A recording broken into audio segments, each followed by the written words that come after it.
Hi, buddy. Welcome. Sorry, I'm running a little behind again. The freaking phone didn't go off again. I had been really good over the last few days, so I didn't get out that old alarm clock, but I'm gonna have to go get out the old alarm clock. Honestly, I probably needed the sleep, though. I'm still super tired, so I'm not gonna go for that long on the stream.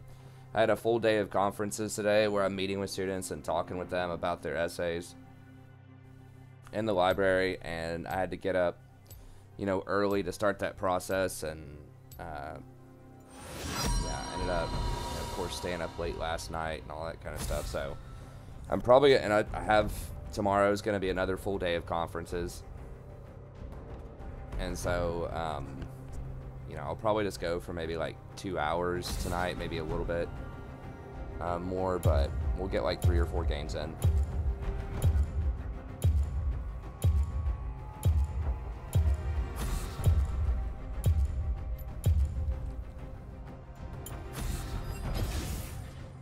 You don't have the heart for this.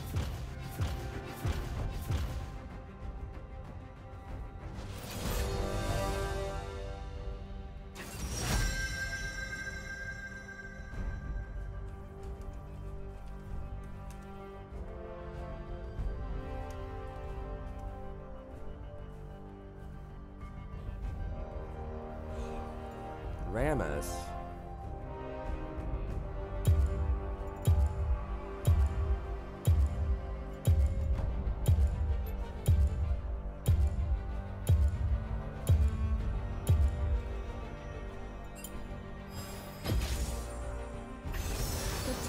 Is at your command.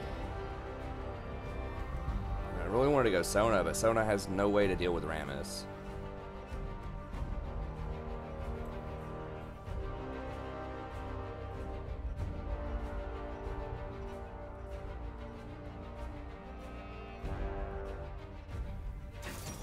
Zyro was another potential option, but... What's up, Shy Guy?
Let's keep it, I guess. I thought about doing Klepto, but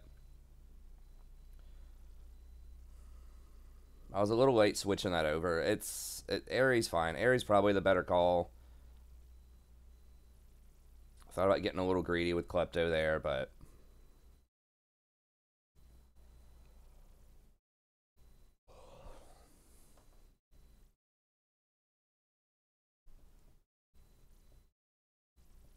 yeah, Janna has 2 ways to knock Ramus aside. I didn't know what else they were going to pick.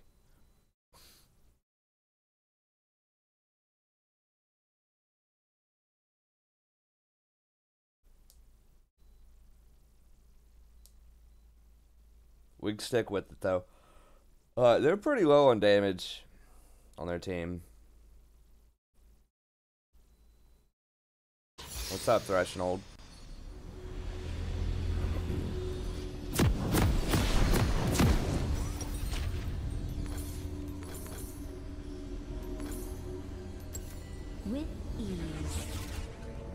We should be able to bully these guys out, so at least a little bit. So I'm gonna go for Spell Thieves here.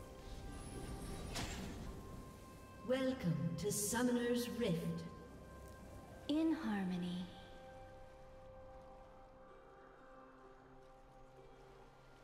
"30 seconds until minions spawn.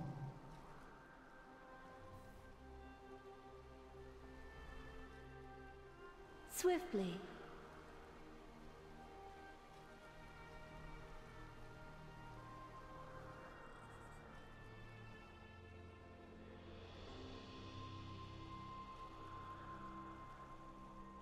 Upon the wind. Minions have spawned.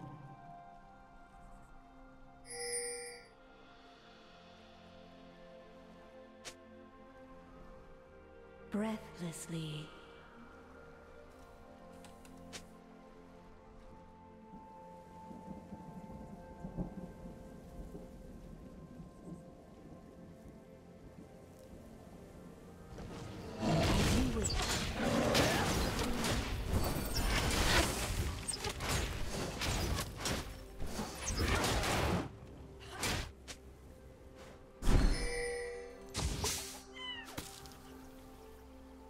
With ease.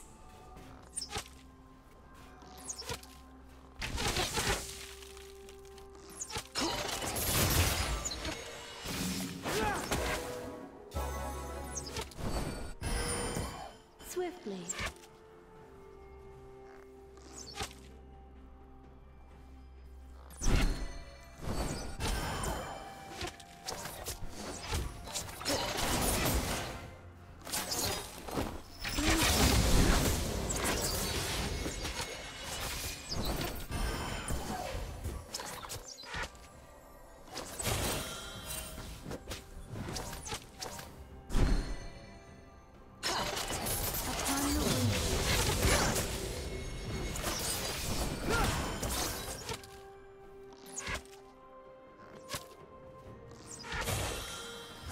Yeah, we've been doing pretty well over the last week or so. It started off kind of rough. Damn it. Near the beginning of the season, but yeah, we've been winning a lot with Sona.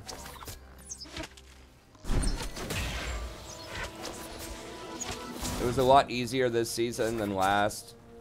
For being honest, like it was a lot easier to get back up closer to where you were.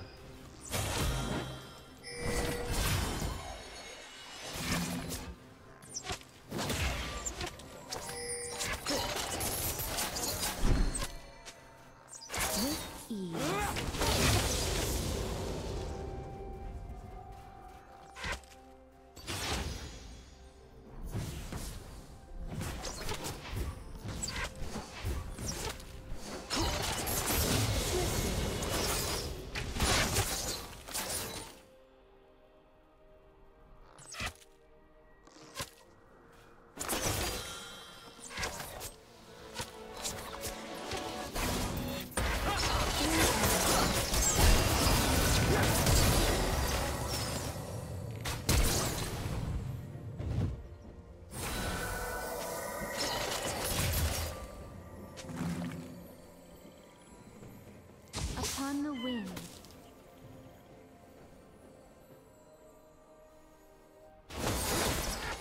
Yeah, I should have leveled up Tornado. Thank you, honey. Breathlessly.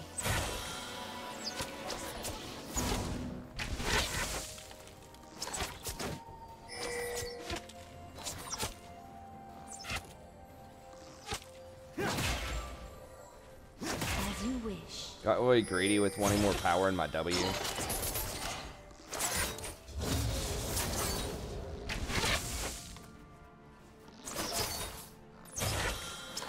Lead the way. With ease.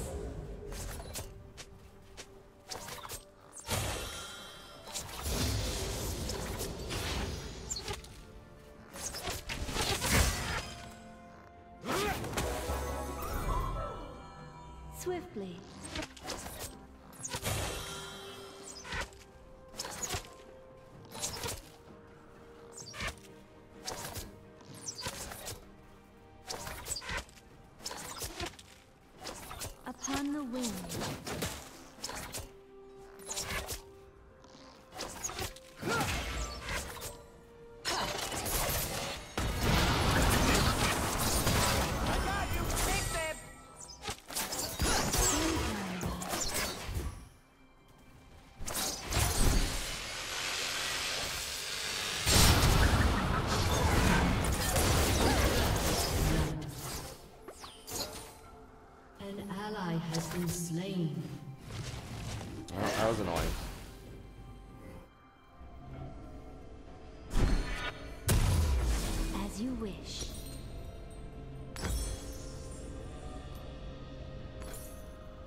Why do you have barrier on support? I would say watch my support tier list video. I explain it. They nerfed Ignite a lot. Barrier's a lot better on enchanters early on in a lot of circumstances. A lot better than exhaust.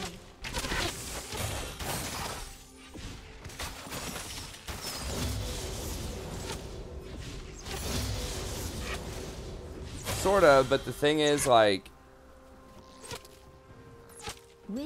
heal also gives the 80 carry movement speed, so a lot of 80 carries just like to have heal on them. But yeah, I mean, you could do it that way, sure, but a lot of 80 carries just want to have their heal, and they're not going to change. Upon the wind.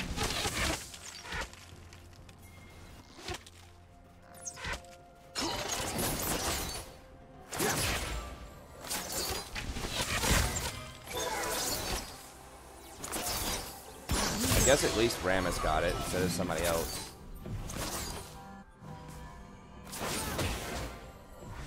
No, Ashe is not back in the meta. This person just picked Ashe. In harmony. Many better champions at the 80 carry role right now. I am going to do an Ashe guide that I've been meaning to do for a long time. That Megan donated for. So why would you walk that way? Hello? What? Maybe she thought she was dead and was trying to keep me safe. I'm not really sure. I could have gotten her out with the W though.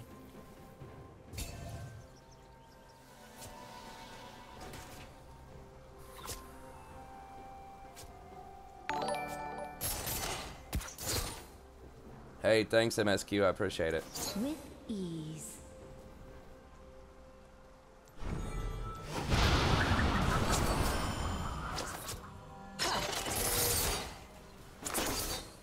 I probably should have done coin. At once.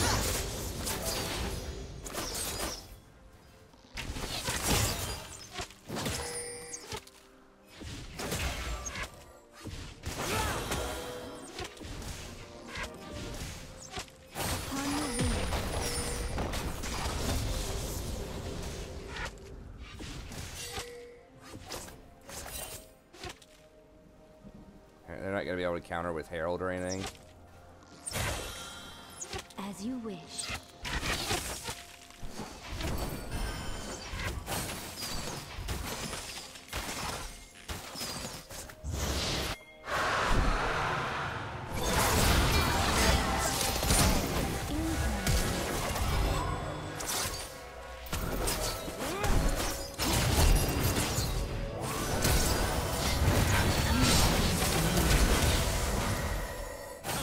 Seriously? You missed a stun target, Ashe?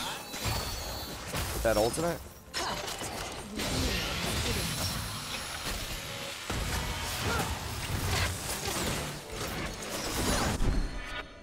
Breathlessly.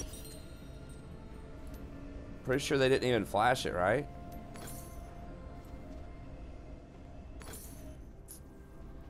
An ally That's a has rough been one. slain. Swiftly. I'm not missing anything, right? Zaya did get stunned by the Vagar cage. And Ashe didn't ult until after the stun was over. She wasted her ultimate to try to chase me down. And then Rakan wasted his ult too. With ease.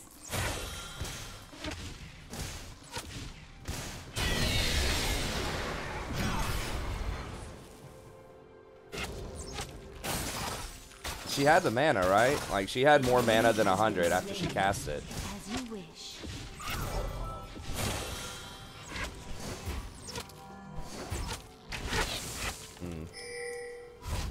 Well, I was trying to bait.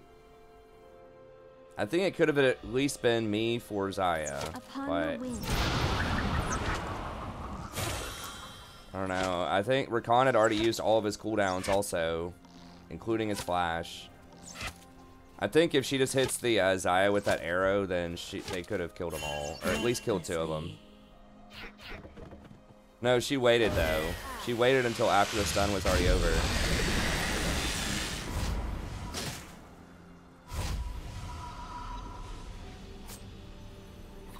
Unless Xayah didn't get stunned, unless she was just standing in the circle or something, but I'm pretty sure she got stunned. And Ashe didn't even take the shot until after the cage was already done. With ease. That's what I think. Like, it's possible she didn't have the mana or something, but I think that she did. I think she just didn't take the shot. I mean, it still would have worked even if, like, she hit it after they were stunned, but I think that they were stunned. I think the Xayah was stunned. So therefore, like, you shouldn't have, like, missed the shot. It should have been a 100% shot in that range. On the wing. Is she gonna get Essence Reaver?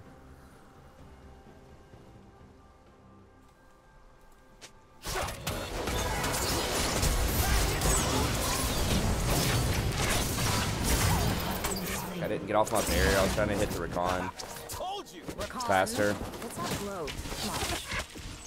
Alright, it's pretty obvious they're gonna be there, right? I mean, raise your hand if you thought that they were sitting in that bush waiting to engage with the Recon ult. You know, like, everybody. That's why I didn't step up.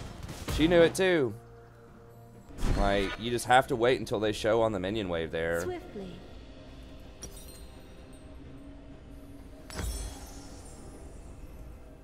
An ally has been slain.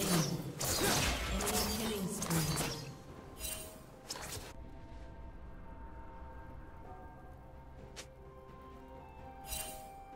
In harmony.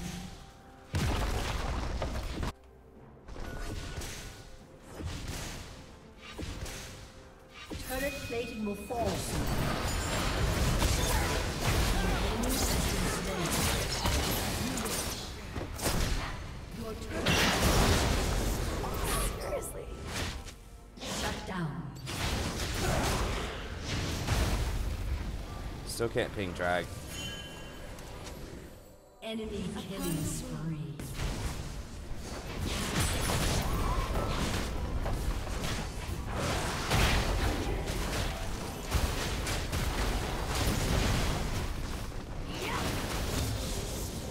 With ease.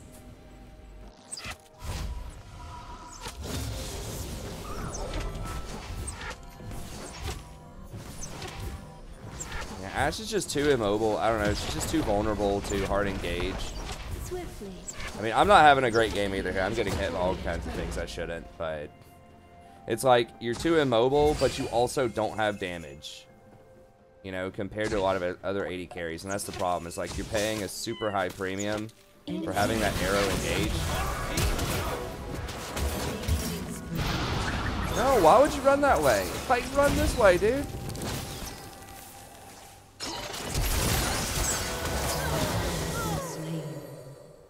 Breathlessly. Why would you not run up the river where I was, away from them? Why would you, like, path back through the Xayah?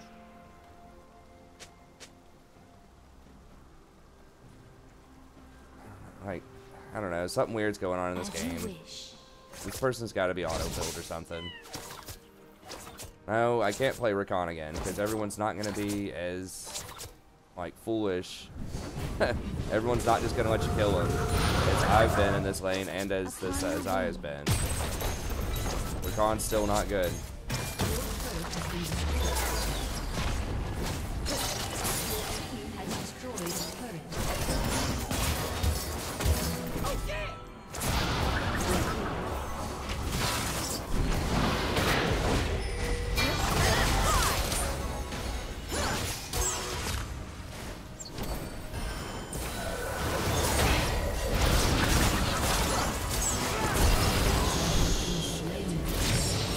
Die again, probably.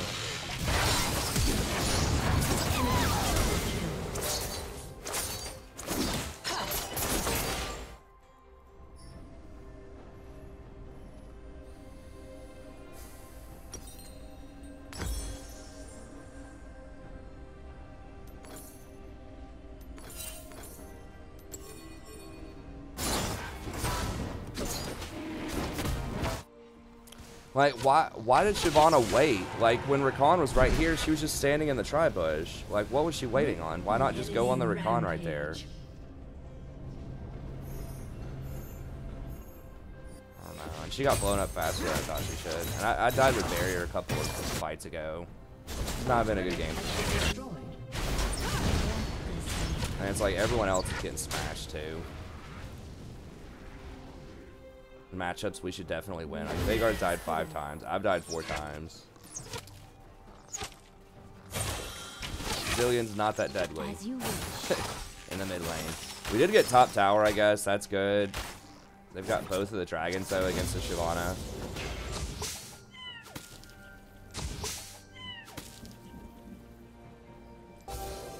Swiftly.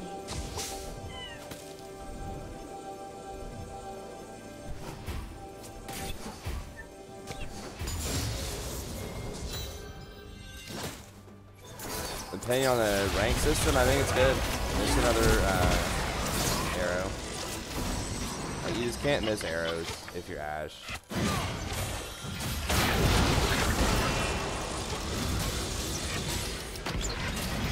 I'll remember. With ease. See ya, Kimoi.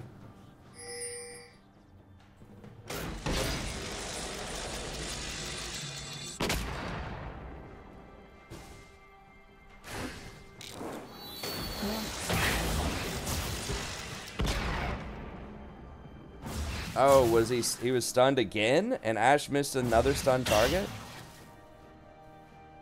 Is Veigar just like not leveling his cage or something? In harmony.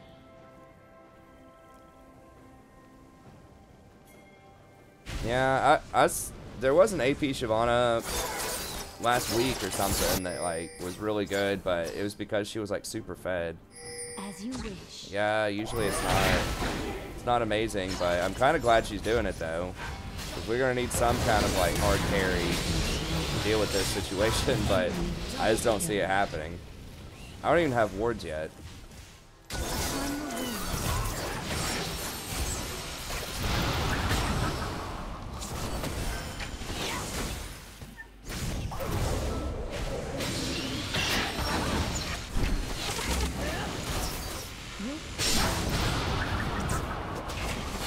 I should have just gone coin. God, Rakan went Eye of the Aspect also. Swiftly.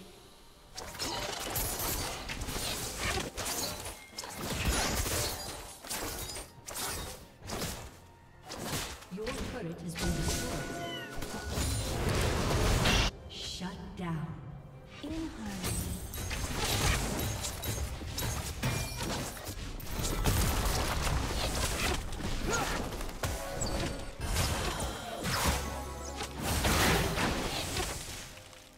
I mean, it's possible to come back. We do have the scaling with the Shyvana if she can catch people off.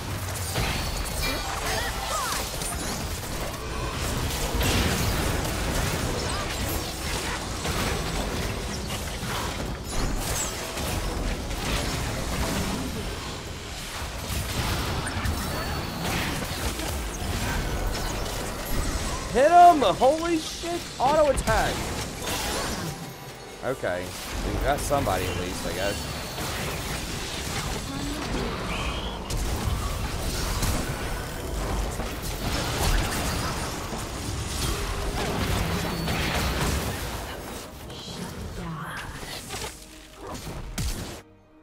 Veigar cast Q. I don't know why he's running. Okay, well, whatever. Yorick got some alone time bottom. I think we went even on kills there. We may have been +1. Veigar's like running away with 90% HP. Rakan had like 1 HP. Renekton doesn't have dash. Xayah doesn't have ult. Destroyed a turret. Okay, whatever. That's fine though. Alright, so we'll just go Redemption. I think I might just go the Kales here. An ally has been slain. With ease. Try to clinch people out of Rammus stuns or like Zillion double bombs.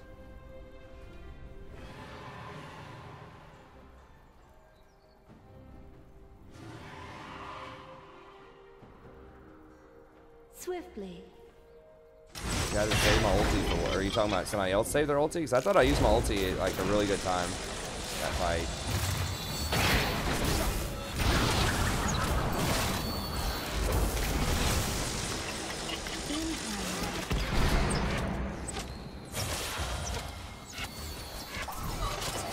Yeah, someone's got to go deal with that.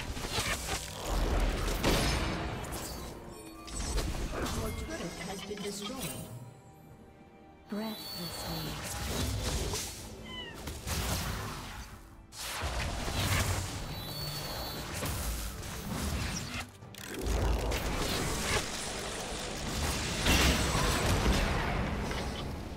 As you wield what is hidden.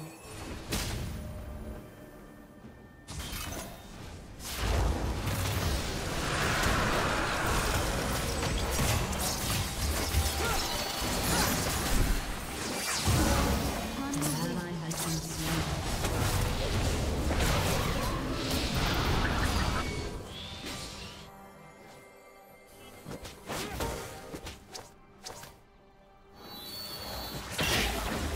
With ease. I don't know how Yorick's up, or Renekton's up 40 CS. Renekton's been at these fights fairly often, and Yorick hasn't even left the lane, like, ever. Which is fine, that's what Yorick should do. I just don't know how he's missing all the CS or something, because...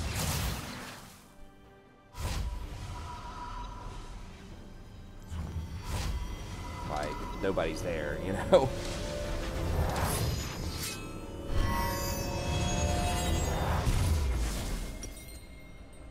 Breathlessly.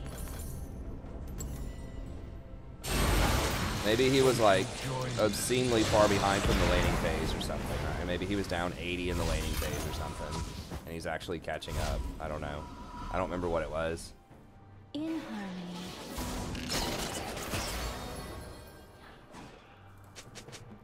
We can't be up that far, Ash.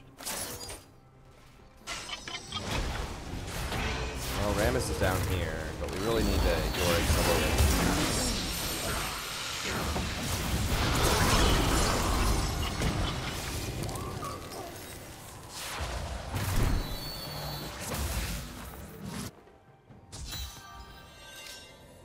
With ease.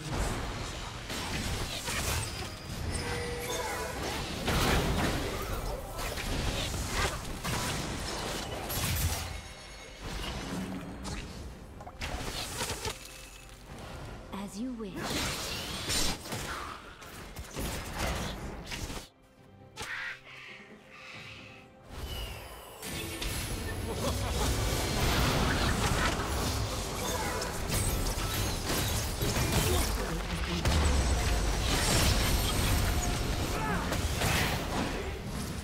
What's going on? Why did she dragon form? What's...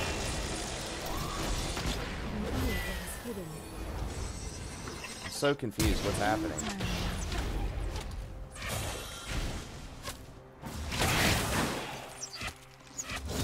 Is someone threatening her and she had to dragon form? Looks like she dragoned for like no reason.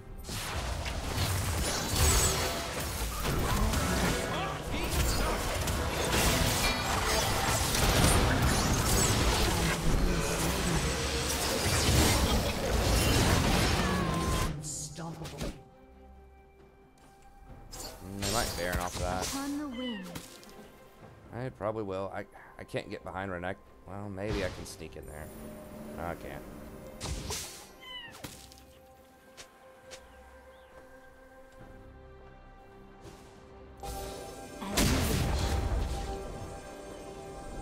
As you wish.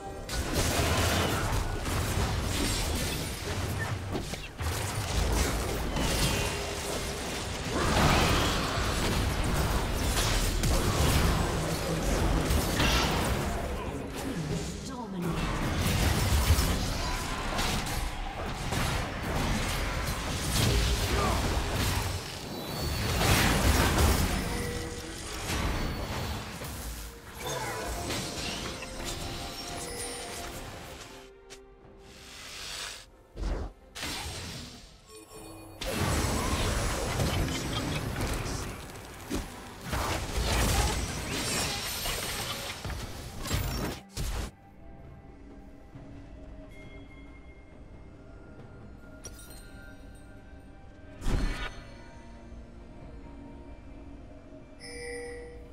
Like, ult's in the opposite direction. Like, either ult the pit and go for the smite, or ult to me if you're actually trying to get away. You know what I mean? Like, why on earth would you ult away from me and not in the pit? I don't know. This game is just so bad. I mean, including me. Like, it's...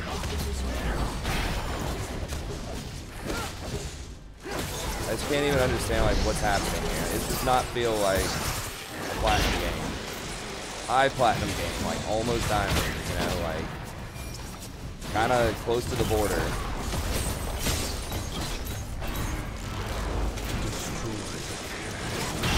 One thing I can think of is, like, literally everybody's auto-filled in this game. Or, like, people haven't done their placements yet. What the heck? He doesn't actually get away with that, right?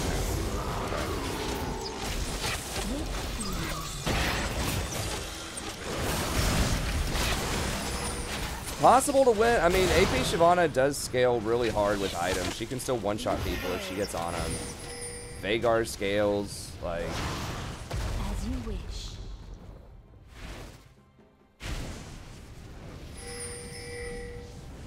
Shut So, like, as bad as it looks, like, it is still winnable. I think. I could have done Nami instead. I don't know. I mean, I could have played the Janna matchup better. Like, Janna is pretty good into their team.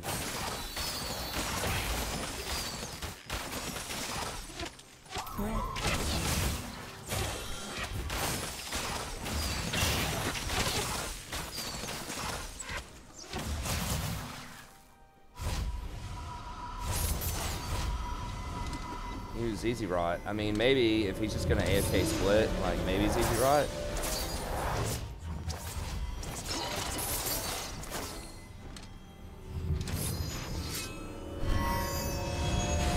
I'm pretty sure I need like 50 more gold. I need to just kill one of these if I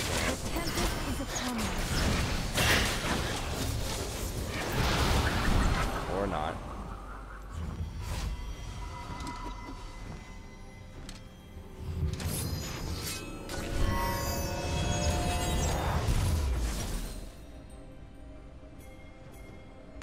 Upon the wind. Okay, so now I can get people out of one stun.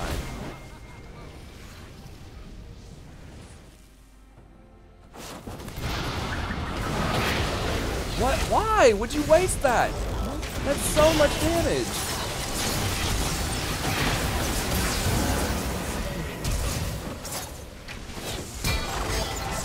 Maybe it's all a clever bait. Made him like think, hey, Shyvana wasted her ult, so they'll go in so that Veigar can stun him. Maybe it's some next level stuff.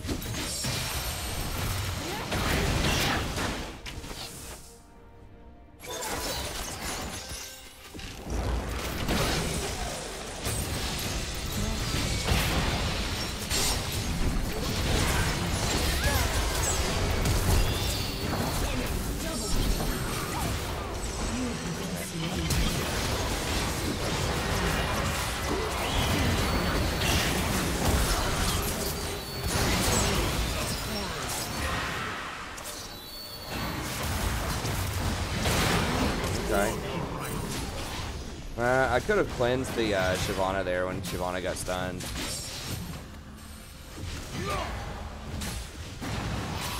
I've done boost mobility on a support, but we're so far behind, I need power items.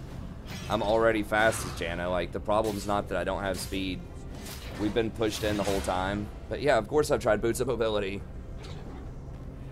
I get them all the time on a lot of supports. But I need the power right now. Swiftly.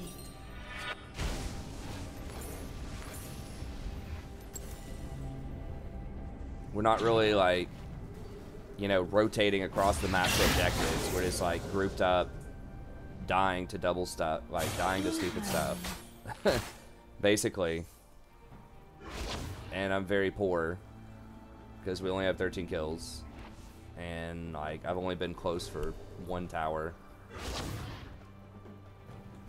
For tranquility. Well, sort of. I mean, I'm not playing well, but I don't think it's as simple as them just playing better than us. Like, there's a lot of stuff we could be doing better, for sure, that I'm pointing out. I don't know.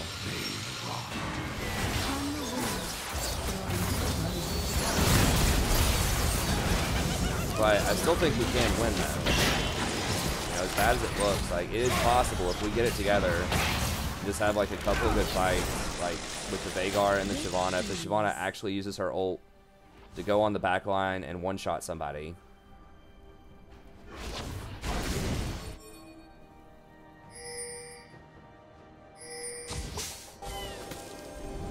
Breathlessly.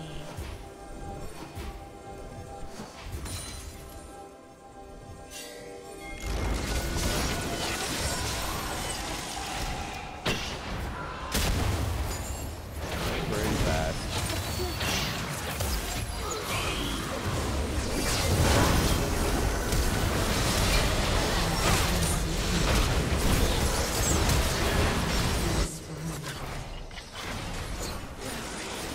Yeah, we just lose though.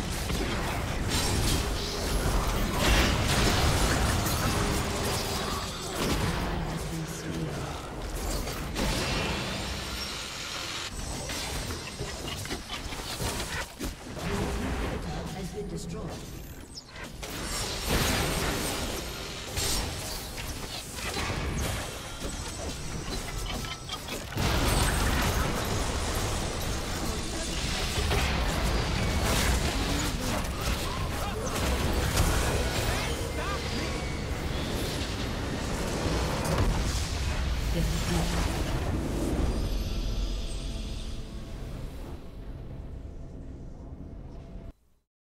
Hey, what's up, Alex? Welcome back, buddy.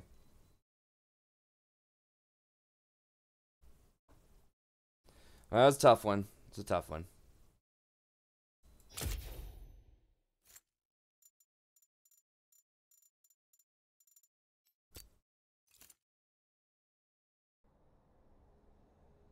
Ashe should have Runins. Runins is really good on Ashe, but she should have Infinity Edge instead of Essence Reaver.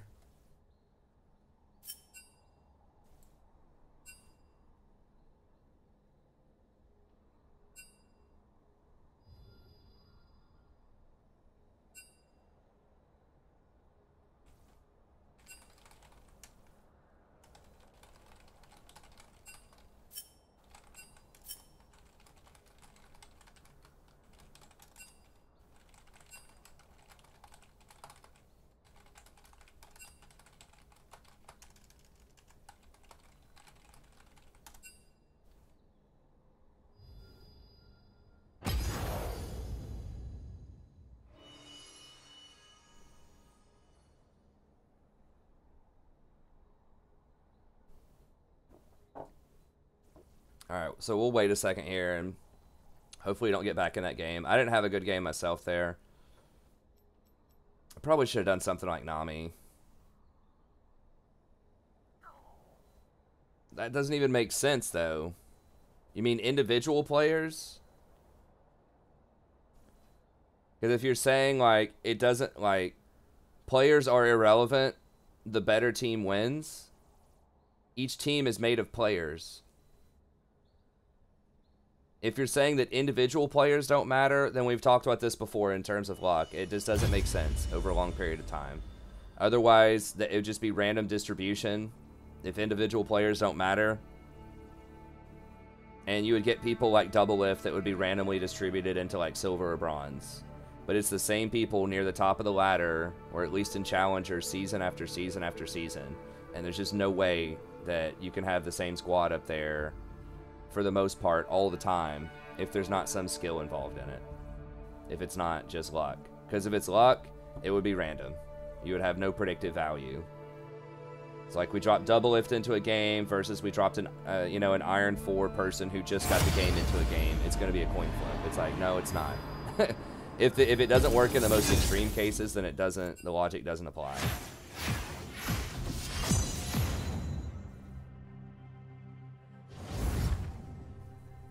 Yeah, I mean, the team that plays better is going to win, yes.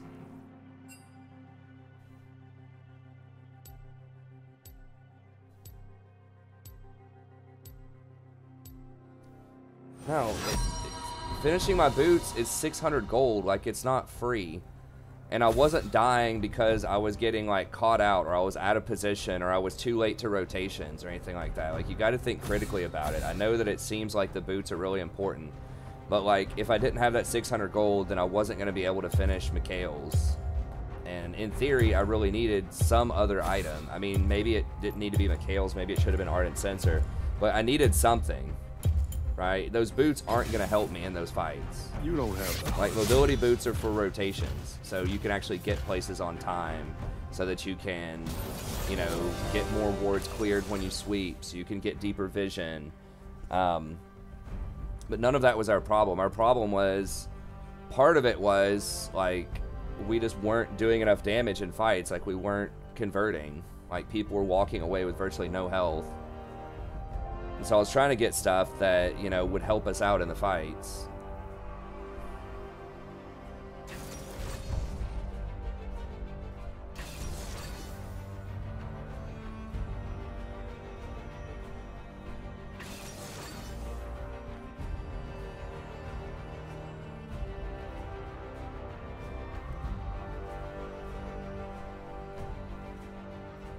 Okay, so really what you're saying is you're trying to say that mechanics don't matter as much as team play, I think, is just to clarify what I believe you're getting at. And I mean, that's partially true. I think that good team play and good compositions do matter. I don't, you know, I think that a team that has, you know, much more cohesive composition that are playing stronger champions, I do think they're at a major advantage, sure, absolutely. But I do think that individual play matters. I do think that mechanics matter to an extent too. You got to hit those ash arrows, for example. I have to, you know, tornado faster so Rakan doesn't get on me. I have to, like, not, you know, get caught in some of those instances, or, like, use my barrier before I die. You know, those things matter. So yeah, it's like playing to the composition matters, but at the same time, like, individual play matters too. I mean, we've all been in games too where, like, we have an absolute garbage composition, but we still win somehow, even though they have, like, a great looking composition.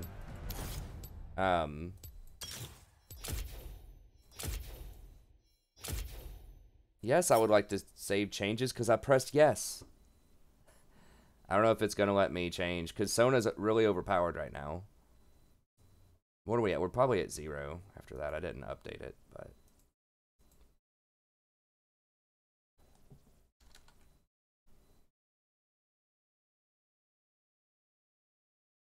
yeah, I think it matters. I just don't think it's as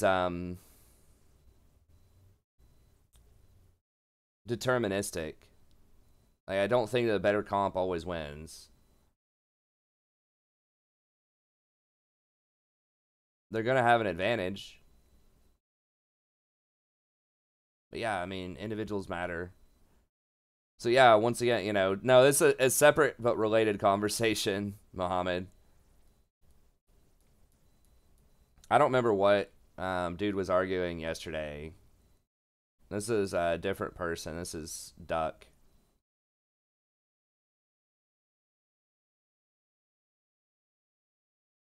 No, I think that ELO determines player skill.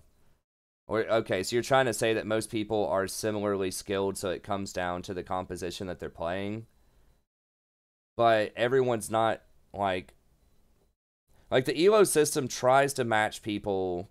It's kind of an imperfect system for League because there are so many variables out there.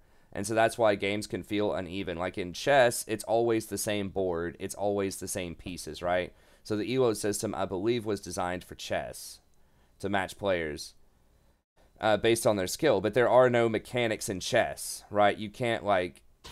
I mean, there are, I guess, like how fast you can move your pieces and things. But it's not the same thing as League. Like, you can't miss a flash in chess, right? Unless you, like, move your piece to the wrong place. But it's certainly not the same degree of mechanical proficiency in chess as there is in League. And then also there's a lot of variables. You know, there's 150 champions in the game. And all these different matchups. And so, like, The elo system is not sort of a wash in terms of skill. Some people are going to be way better on certain champions than others. Some people are going to have way better mechanical games than others. And so, like, the individual play does come into play there. Like, the mechanics do matter.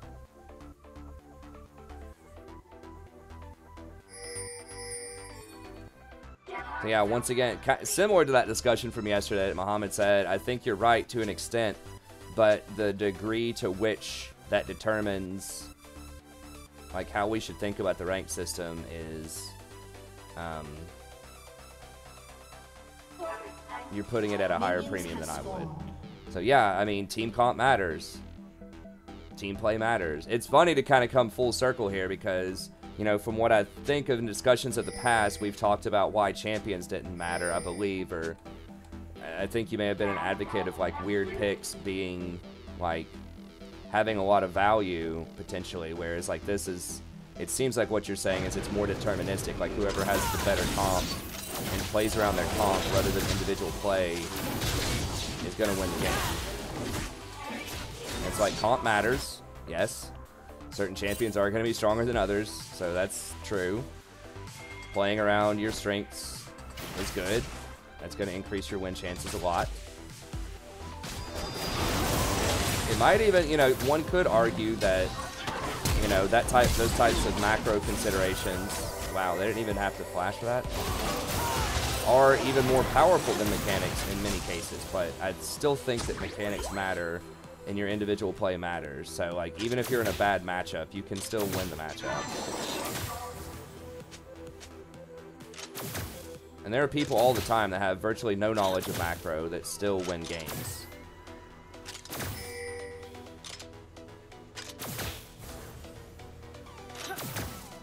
A team doesn't always triumph individual flaws. Sometimes it depends on how well the team's doing and who the team's playing. Like, sometimes there's just that guy top lane that goes 0-15 and makes it, like, extremely difficult for your team to win, depending on who they fed. You know, they gave the Riven 12 kills in lane. You know, you're definitely doing a major disservice to your team. Even if everyone else is playing all right, if that person gets really snowballed hard, it definitely gives you a handicap, for sure. So, like, it's like your team can still win, but it's definitely going to be a lot harder.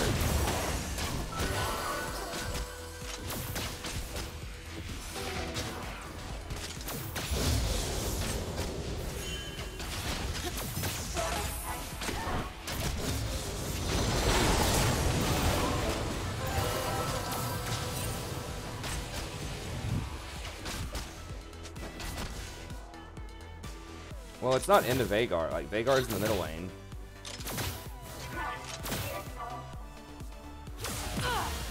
Well, I mean, I know you said you just came back today. I can't have, like, 3 discussions at the same time.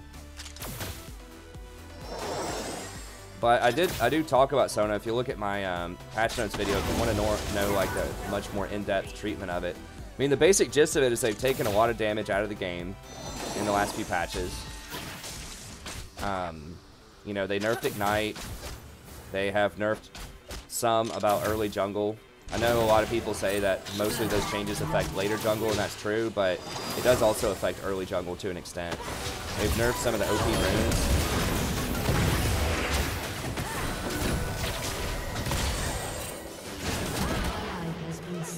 Yeah, I don't think she had to give up on that. I think she could have escaped. I don't know why she was going for that Nami there, but...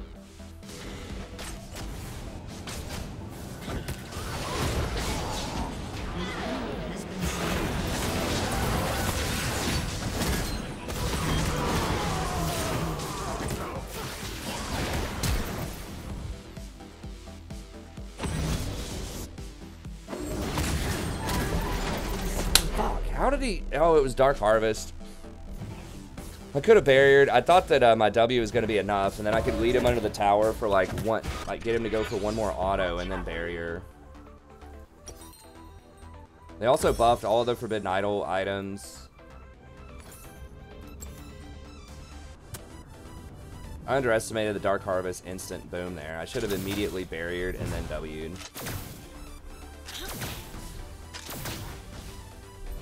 Yeah, I mean, that's the basic gist of it, though, is that a lot of damage has been taken out of the game, and when the game slows down, enchanters get better.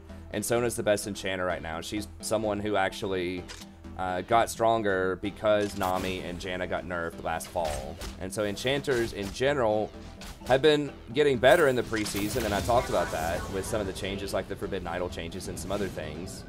But since they've nerfed a lot of the other stuff in the game, and they become a lot better. And now she's the queen enchanter, mostly because Nami got nerfed a lot, or Nami and Janna got nerfed so much, and she really got away scot-free. So both Nami and Janna got individually nerfed, but as well with the shield nerfs, hit Janna really hard, whereas it didn't affect Nami at all. It didn't touch how her shield worked. And Athene's Unholy Grail, they actually buffed that item, and that item is like way, way better on Sona than it is on anybody else, so because of the way that her kit works. We are up a ton of CS though, so we're up like 20 CS.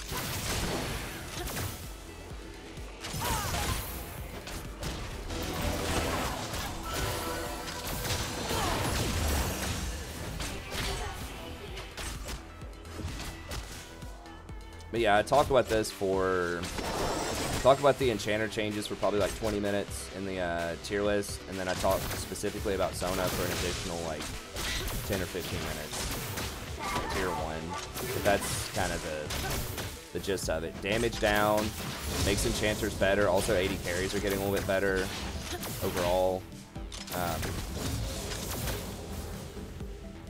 And she's just the best enchanter in most situations.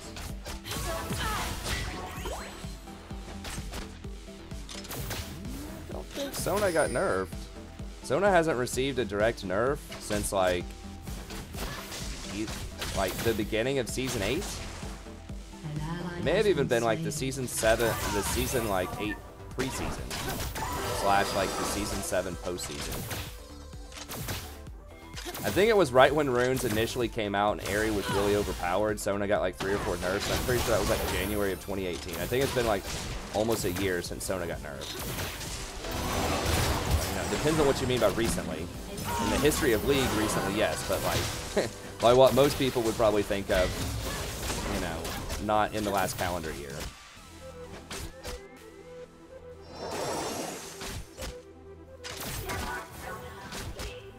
She did get a lot of nerfs, like when runes came in, which, you know, preseason, season 8. Maybe that's what you're thinking of, but that was a pretty long time ago. And she still was really strong, especially after Janna and Nami got nerfs as well.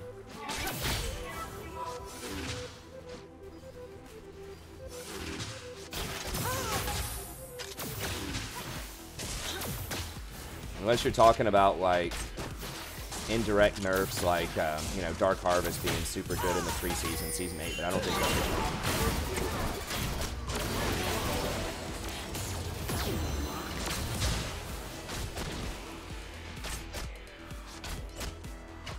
She's very powerful. I mean, she's got the highest win rate. I mean, I'm not always all about win rates, but logically, she's just super, super good right now.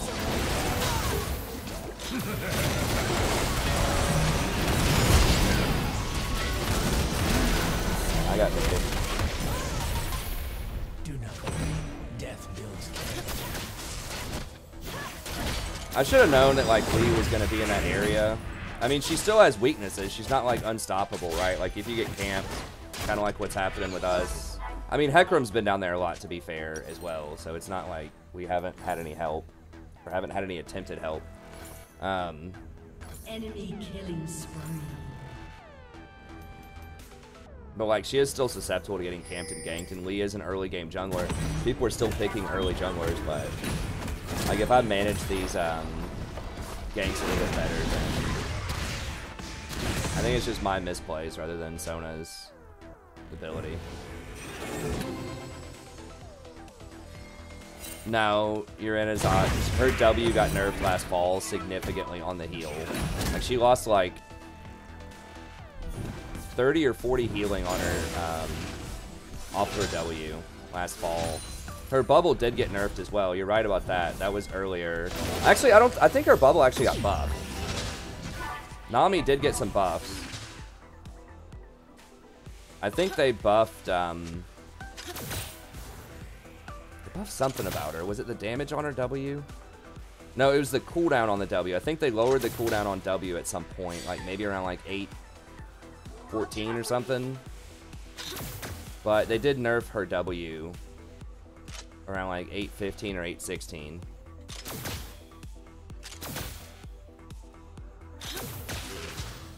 Soraka's definitely been nerfed. Not like in really recent times. The nerf to Mikhail's hit her like really hard in the around like 8:12. Soraka's much more situational though, I think.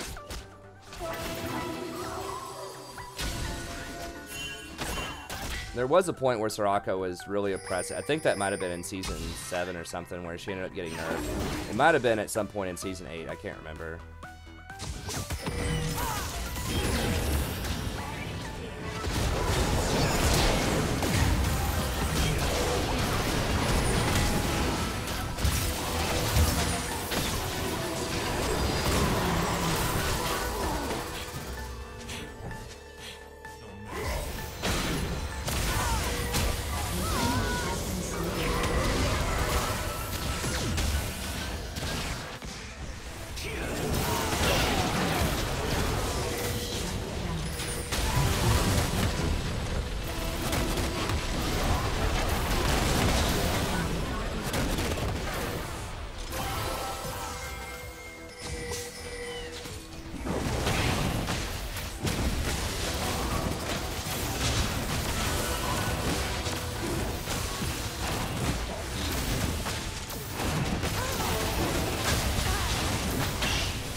No, Sona does not need any buffs. Sona, I mean, I think she's potentially likely going to get nerfed in 3 or 4 patches. They haven't said anything about that, but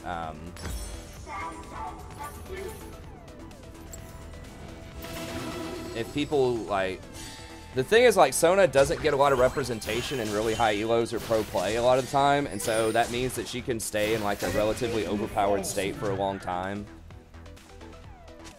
And she's like pretty much always good at silver minus. I just think that like the meta has shifted around to where she's really strong even at higher elos. I don't know if she can quite work into like the challenger ecosystem or anything like that yet, but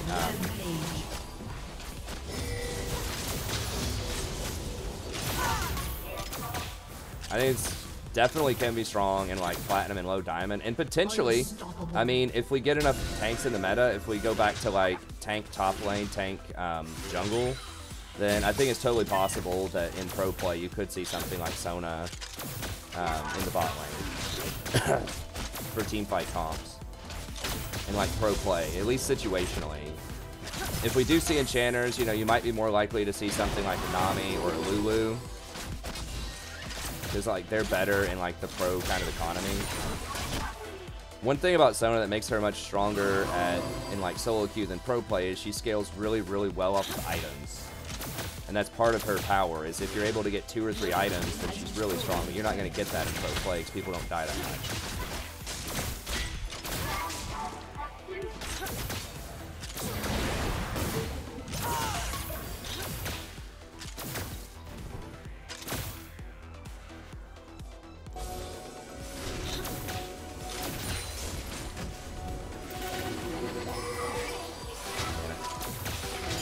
They saw that, bro. They had the bushes double warded. We missed it.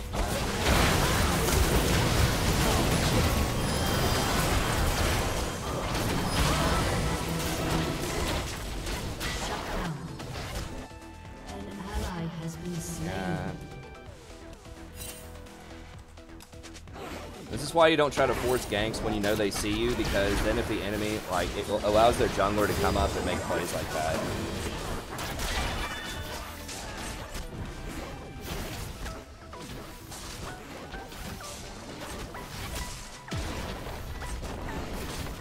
Your turret has been destroyed.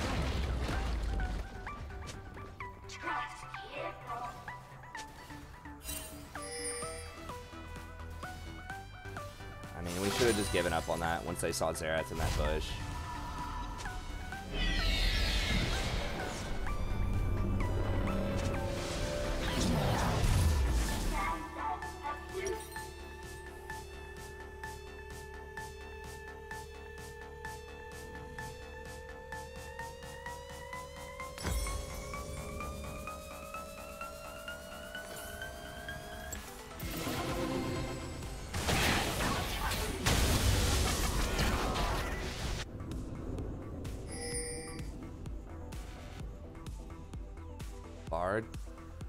Hard to have. I'm not sure what you're asking.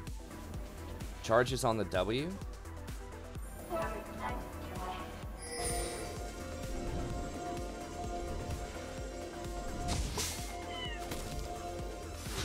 Like, I'm actually going to get the mobility boots this time because the map's still really open. We've only lost one tower and the game's a lot closer.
I'll check it, but I remember specifically they lowered the healing on Nami's W.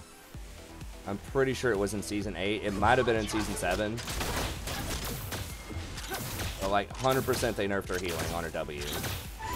And I think it was within the last 15 patches. Has been slain.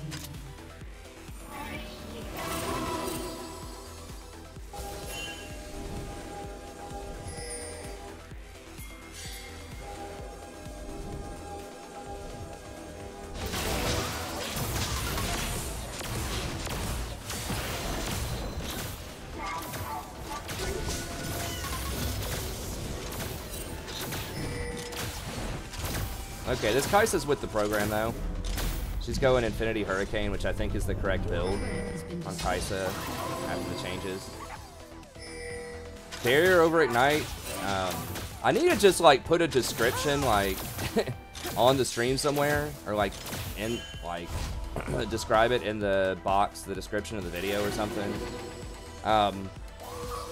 It gets a lot more attractive because Ignite got nerfed a lot, and it scales really, really well with enchanters.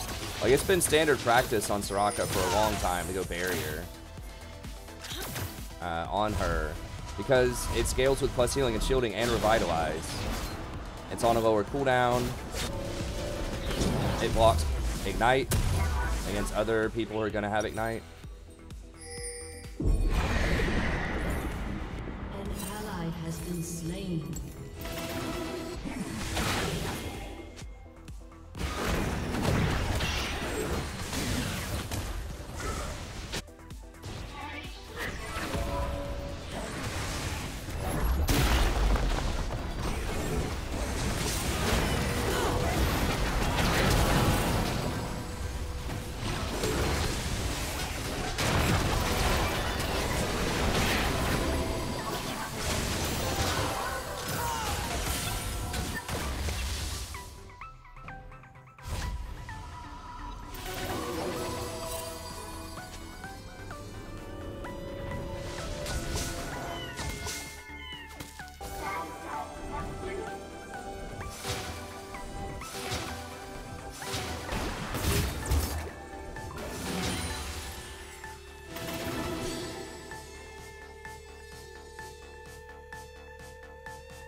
I mean, Ignite can be good in certain matchups. Like if I had a Draven or something on my team, yeah, I'm going to take Ignite because we have a lot of kill pressure. But in this lane, I thought it was kind of a wash. Like, we're maybe slightly favored, but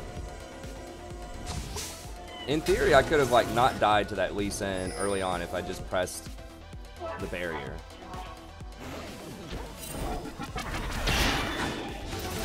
Yeah, I would say watch my support tier list video at least like the first 10 minutes. I actually have one specific section where for 5 minutes I break down and explain Ignite or barrier with a bunch of math. Basically, like, barrier has been a good option since they nerfed exhaust back in season 7, but they like really hard overbuffed Ignite. I think it was in season 8, maybe preseason or somewhere in season 8 they buffed Ignite a lot. So that made it to where everybody had to take Ignite, pretty much. And that's where we've been for the last, like, year. But then they just recently nerfed some of Ignite back.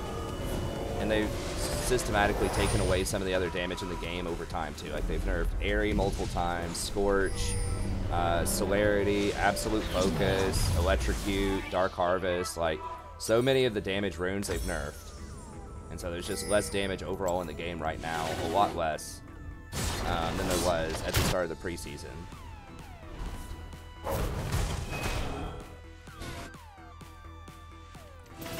And like, as long as you stay alive as Sona, like, you don't really have to do damage, especially later on in the game. As long as you're alive, like, you're gonna win team fights once you get to 2 items.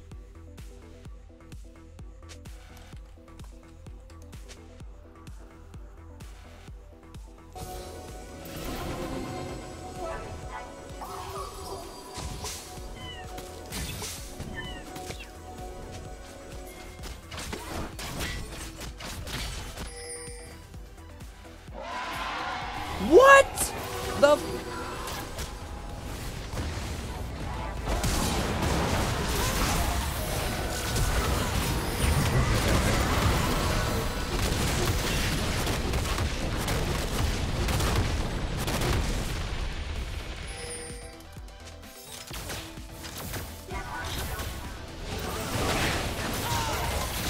They did that. How the hell did they do that? I guess they had GP and Lee Sin, like, doing Baron with no Vayne at 20 minutes without their 80 carry?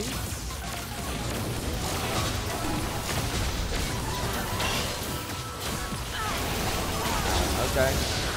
That's some next level stuff. Did not expect that. Let's have our 80 carry split middle. Our 80 carry who takes Baron very quickly, split middle, and then we all, the rest of us, go do Baron.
Has been destroyed. Your team has destroyed a turret.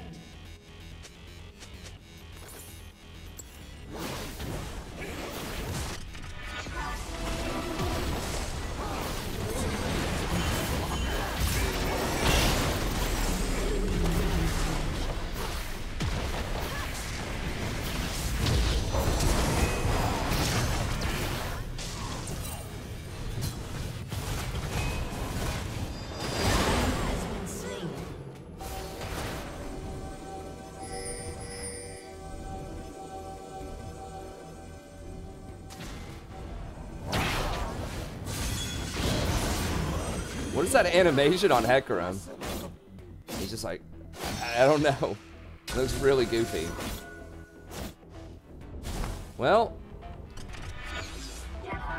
We need to get deep in their base. If Jack's got the inhibitor...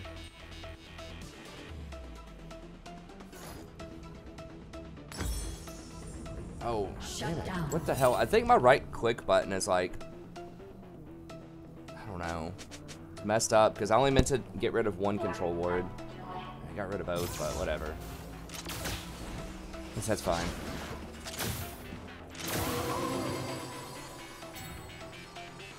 Ew, no, no, no, no, no. That's so awful. Damn it. I was just complimenting her because I thought she had it figured out.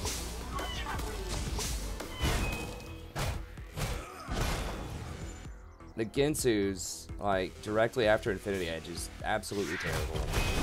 You have to get Hurricane after that, and then you can get Ginsu's. Like, you already get your Q evolve off of just Infinity Edge, plus Doran's, and then, like, your runes and all that stuff.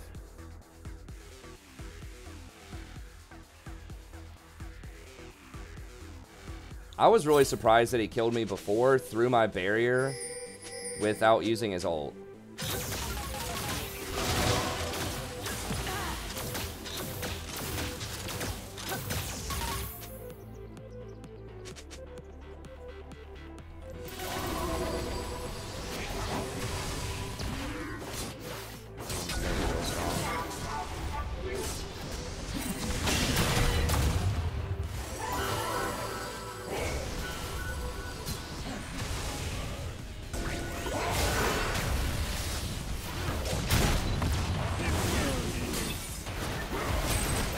Oh, he has Ghost? What?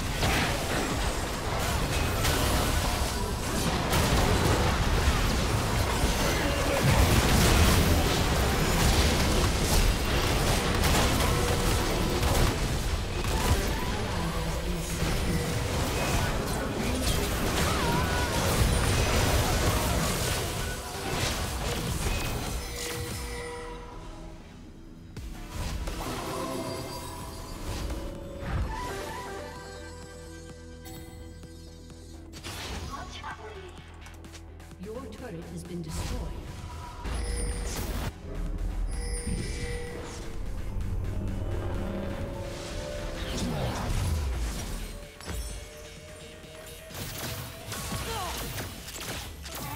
We gotta get this pushed out so we can go maybe contest Baron.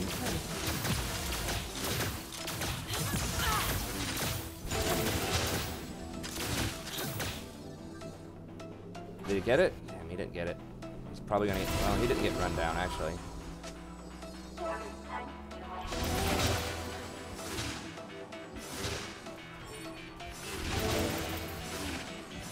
I gotta get wards down before they get over there and starve us out.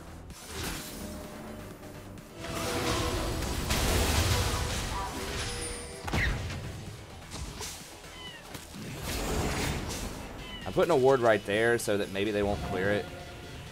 I gotta put wards in sneaky spots because they're gonna come through here and sweep this. Oh, they found that one.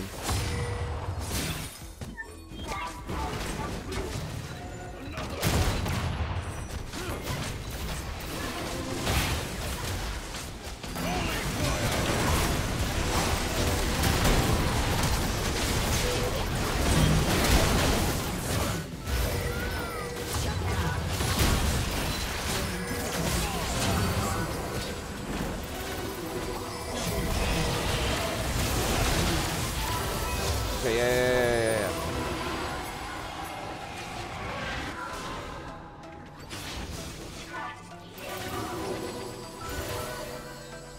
Okay, I think we just win here.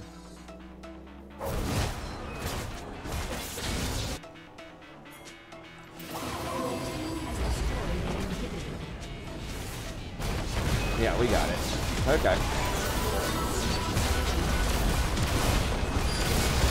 Yeah, it's kind of dirty in there, but we ended up just having a lot of team fighting power later on with the shields and everything else.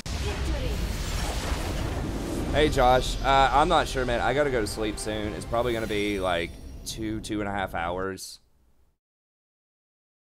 I ended up oversleeping some of the, and like, I just need to set up that old school alarm clock. I don't even know how. Maybe I'm just like hitting this, like the off button. I'm not even sure.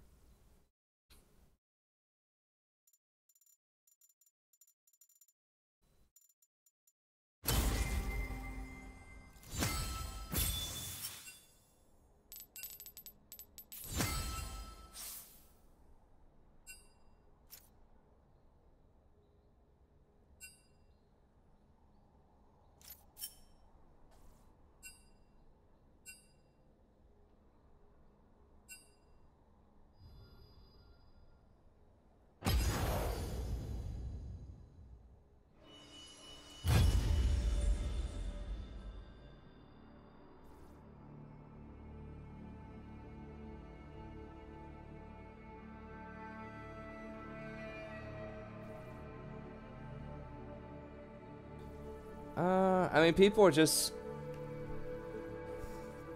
people in general, but just a different kind of culture. I think in NA. Although, I mean, that's changing. Like, kind of the Western cultures, the NA and Europe is definitely closing the gap on Korea. I mean, Korea wasn't even in the semis last year, were they? Or I don't even think they made it to semis last year. Now, that was kind of a fluke, I think. But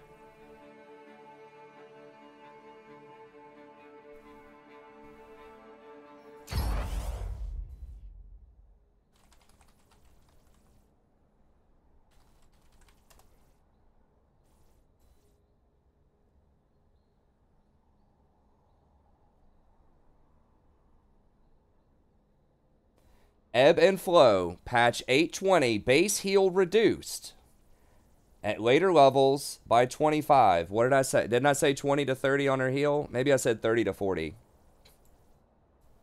Patch 820, base heal reduced. So yes, I do know what I'm talking about. I played Nami a lot. I specifically remember that happening.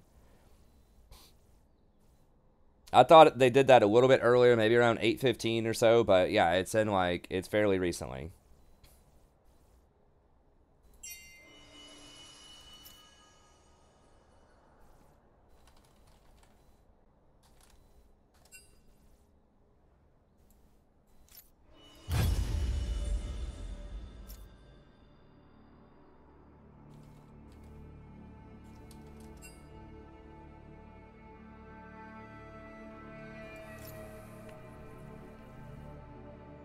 What about tank supports? They're in a really bad spot if they don't have an engage.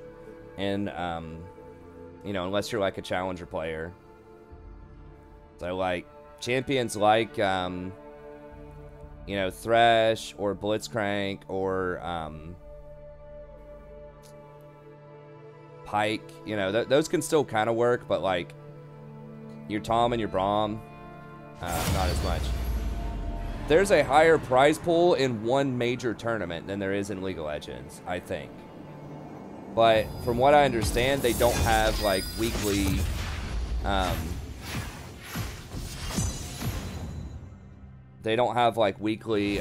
you know, stuff like the LCS. I don't think. There's just like some tournaments that go on from time to time, and then there's that one big tournament. Well, you got to remember, a lot of the money too can be tied up in like what teams pay for salaries for their players. So it's like, yeah, maybe you don't have a shot at the 10 or 20 million dollar prize pool or whatever that Dota has, but like they may also not get as much money from their team, a lot of them. So like having that guaranteed team salary of like $100,000 to $200,000 for just kind of your average Joe,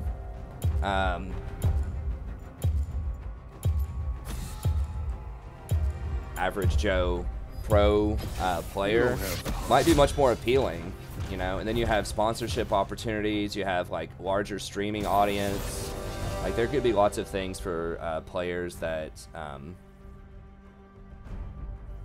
so that's the thing, is it's like the big high is higher, but I think that League, I believe, is more consistent over time with opportunities for players to monetize.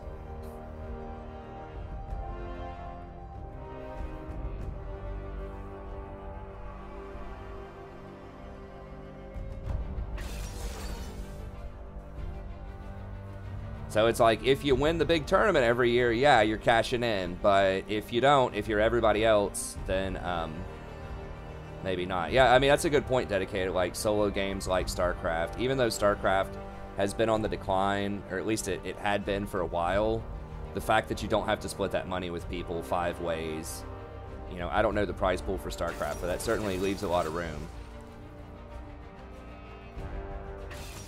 Unless their team takes the stuff for housing and coaching and stuff like that. Maybe they do. Maybe they split it amongst their players, like, on the team. I honestly don't know that ecosystem. Sounds like Black Falcon knows that more than I do. But, and I could be wrong about that with Dota. I'm not 100% sure, but it's just like, from what I understand, that's all concentrated mostly in one large event with some smaller events that happen throughout the year.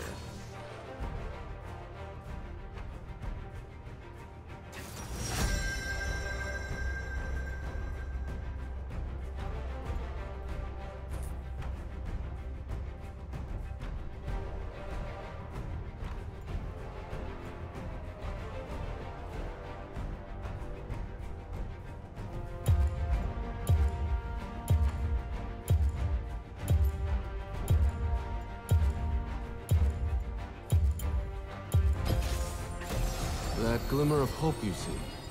What are That's people me. doing on Tarek these days?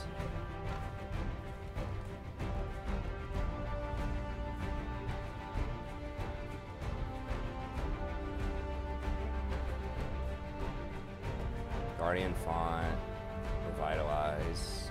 Where?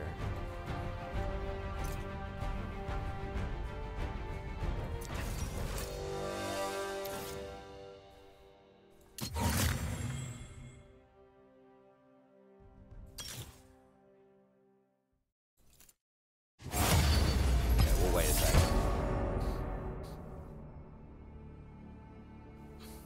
Hey, thanks to O.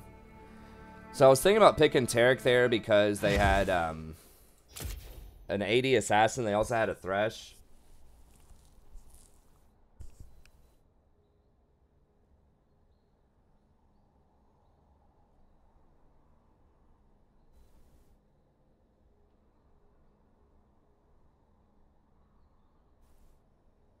I'm not really sure. I haven't kept up with StarCraft in a long time, but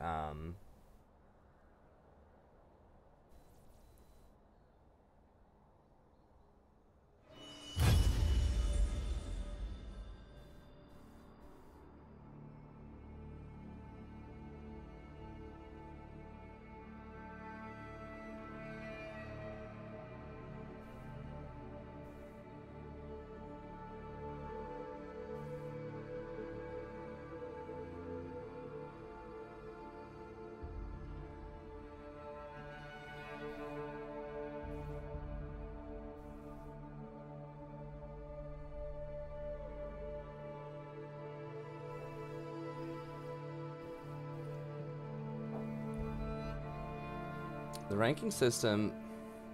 Well, you're talking about the positional ranking system, so there are some cases where people can abuse it. I mean, we knew that was probably going to happen.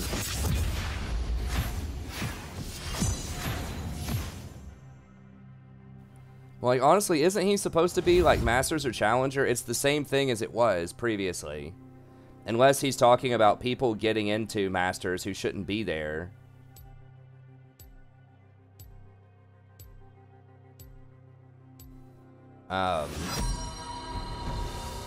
But that should sort itself out.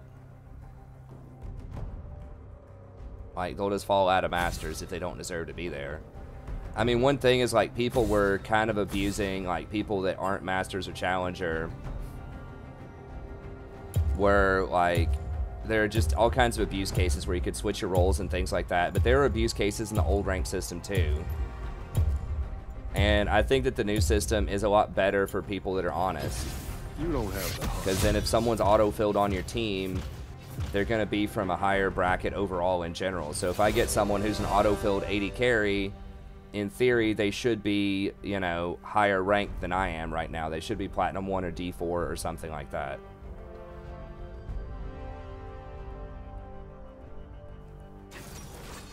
I mean, maybe that happens at the very beginning of the stream, or at the very beginning of the season. It's because there's not a lot of Masters people. And it depends on, like, the time of day that he's streaming, too. And it depends on the elo of the Platinum people, like the MMR. So if it's someone who, like, just completed their placement matches and, like, won all 8 matches or something like that, then they could still be Platinum 1 even if they were Masters last season. But their MMR still is, like, where it was from last season. I mean, that's just always the case near the beginning of a season that, like, you're gonna have some mismatches like that. Wait, mid Caitlyn? Only you can hear me, Summoner. What masterpiece shall we play today?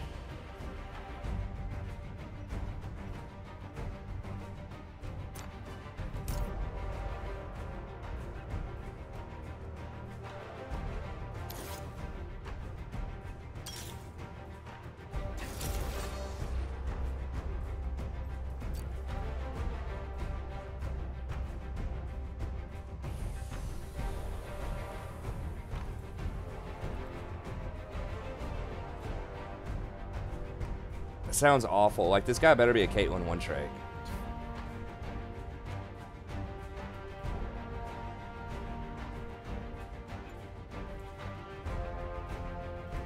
No, he doesn't even, like, play Caitlyn. What?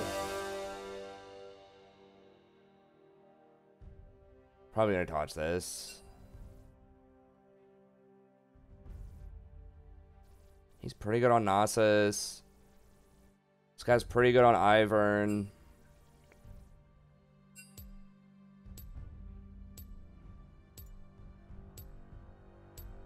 That guy never plays Trist. No, this dude's gonna feed hard. I'm just gonna...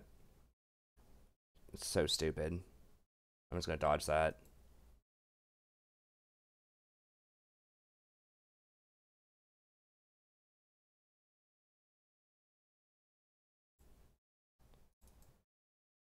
Well, it will give you the similar ranking if you feed a lot in your off roll.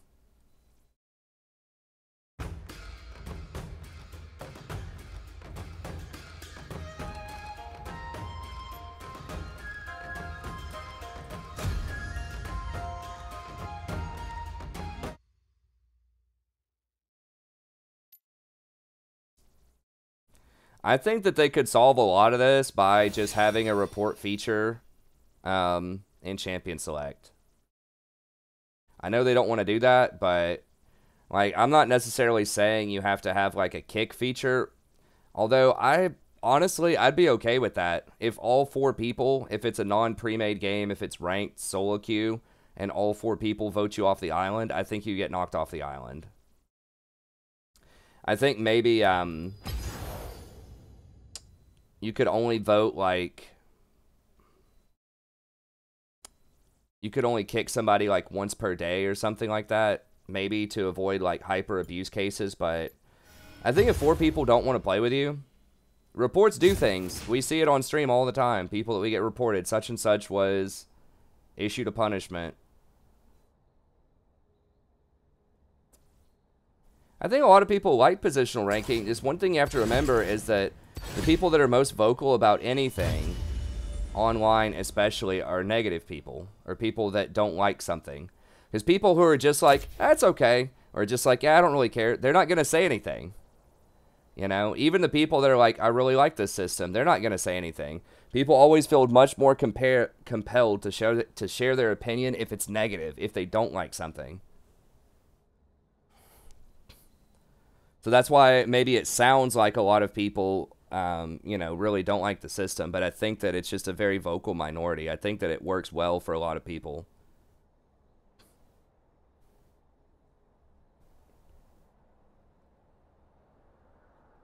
Reports do something. Trust me.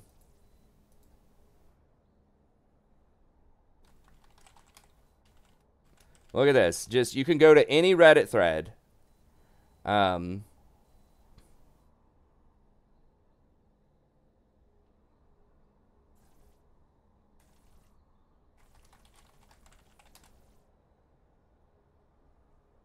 Where people cry and cry and cry, oh, I don't understand how I got banned. I was a really negative person, and Riot banned me. Like, there's so many, like, threads like this. Where it's like, all I did was, you know, yell a couple of times. Okay, so on November 4th, I got banned for 2 weeks for saying kill yourself as a joke, and I stated that after kill yourself, I accepted that part. I did something wrong. This dude, now we don't know if this is honest or not, but he's getting banned for saying one thing like that. I got permanently banned for defending my support while she was being flamed. Now 3 months later, so she doesn't say what happened, but I was just defending somebody, you know, blah, blah, blah. It's just full of these threads where people think that they got unjustly banned for stuff. So people do get banned. You know, I talked about, anecdotally, I was over at my buddy's house. We were playing a game, and one of my friends, you know, got mad and said something about he was going to stuff some kid in a locker and cussed at him a couple of times. I don't remember what it was. He got his account suspended for 2 weeks within an hour after that game. It might have even been like 30 minutes. Yeah, there are people who get away with it, and they don't ban everybody they should ban. But they do ban people. If you accumulate stuff over time, if you're constantly a jerk over time, you're probably going to get banned, or you're going to get some kind of warning.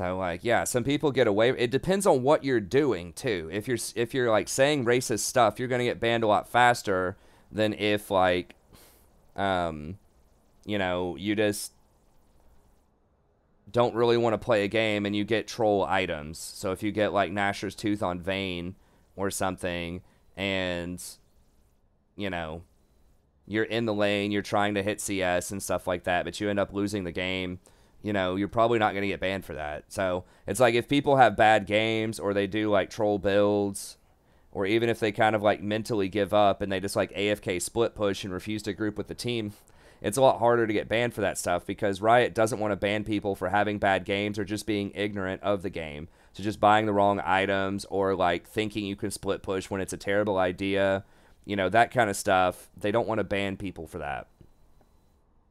So it's harder to detect that. But if you're like saying racist stuff or if you're like AFKing and leaving games, things that are really simple to identify, then you can definitely get banned.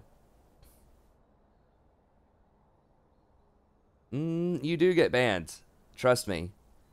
From like, it's not just certain like keywords. Like, yeah, the keywords will get you banned faster. But you know, if you do AFK in games, if you leave games, there's a separate system called Lever Buster for that, which will get you. But even if you AFK in fountains, they do manually review these. You got to remember, there's millions and millions of people, though, and they're only going to manually review it if you get a lot of reports. So you're not going to get banned your first time where you rage and go AFK in the fountain, you know? But like the 10th time you do it, you might hear something from Riot.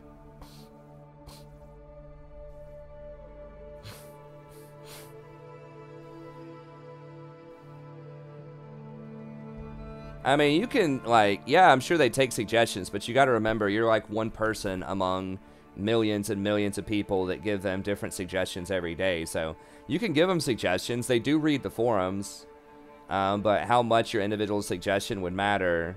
Yeah, they don't permaban really quickly, though. They'll start off, usually they'll give you a warning, and then they'll give you like a minor suspension, and then a permanent ban is other stuff. Well, if you just AFK out of a lot of games, Lever Buster will permanently ban you at some point.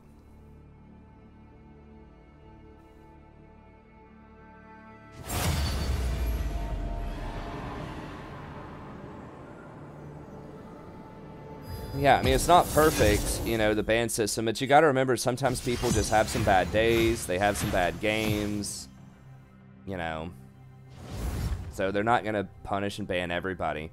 But I think there should be a report system, at least. If you dodge, you should have the option of leaving a report. Like, I don't think that's too much to ask. So you can at least explain why you dodged, if you want to report somebody, right? So like, hey, this guy got auto-filled mid. He went Caitlyn with teleport. That's not viable at this elo. I dodged. So, like, he's obviously not going to get banned for doing that. But if he does something like that every single time, he gets, like, doesn't get his main role. If he's always picking, like, really ridiculous stuff and he's got banned, or he's got reports from, like, 100 different people, you can get banned. I mean, look at Singe Support also. If you remember that really, like, famous controversy in League, he got banned. You don't have to. Right? He got permabanned. And he wasn't even doing something that, like, super explicitly violated the terms of service of the game, right? He wasn't flaming people. He wasn't AFKing out of games. He was just playing something that was really off meta. And he was playing the game in a way that didn't make his team happy. And he got, you know, thousands of reports for this. And Riot warned him several times, and he kept doing it, and they banned him. So, like, you can get banned, you know, for stuff that's even not like, if you're just like ruining the experience, or at least even if people are thinking that you're ruining their experience over and over and over again, over hundreds of games, then you can still get banned. Even if you're not saying anything racist, you're not flaming people, you're not AFKing. If you're playing something that's like, that people don't want to play with, it can happen. Would I drop teaching for a job at Riot? Probably not. First of all, I don't want to move out to California. California is a fine place, but, you know, my wife and I really like this area. Second of all, I really like teaching. You know, I don't do it for the money. So, I would still teach on the side.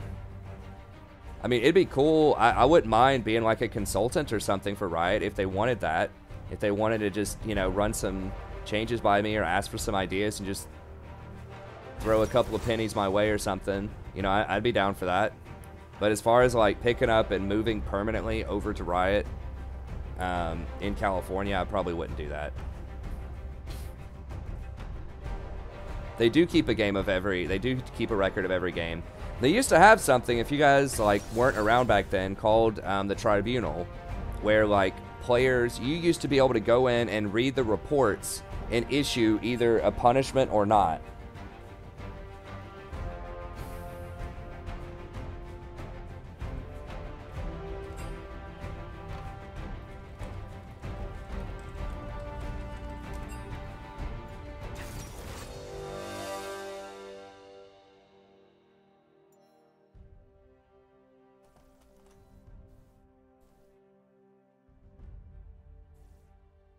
But, like, I did some of those tribunal reports. But they ended up getting rid of that because they were worried about too many, like, false positives.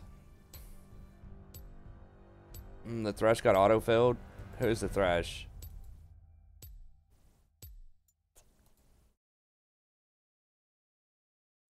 I probably should have dodged this. But whatever.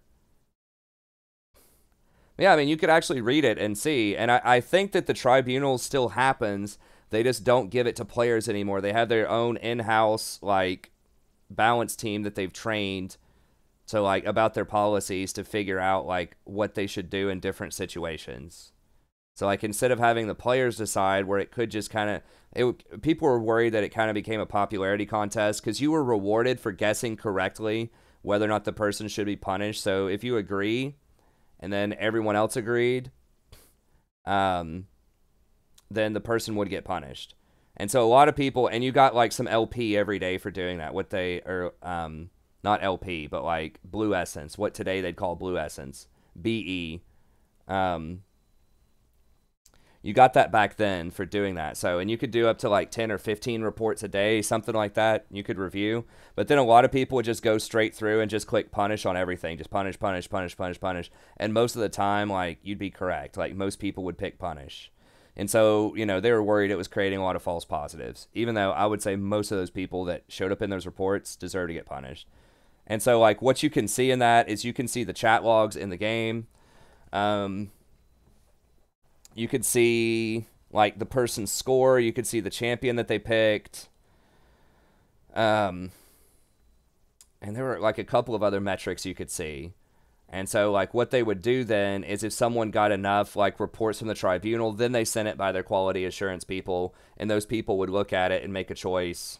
And then they can actually go back into the replay if they want to.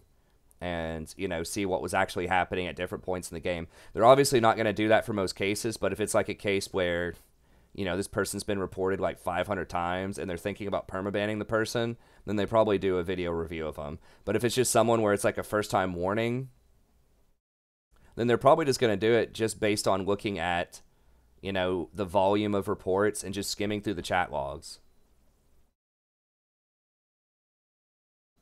Well, you could report for people having bad games, but that never went to tribunal, and that never, like, you would never get punished for that. Like, the reason that you could put, I forgot what they called it, but it was something like weak player. And that was mostly, hey, what's up, noob? Thanks for the sub. I appreciate it. That was mostly a, just kind of a, just a placebo effect, just so people felt like they could, like, flame somebody or complain about somebody officially after the game, but they never really used that data. You know, they could look in-house and kind of see, like, what percentage of games people felt like there were mismatched teams. You know, they could use it as part of, like, trying to create an idea about how League perceives different things in the game. Like, oh, you know, 30% of players thought that they perceived Singe players to be weak.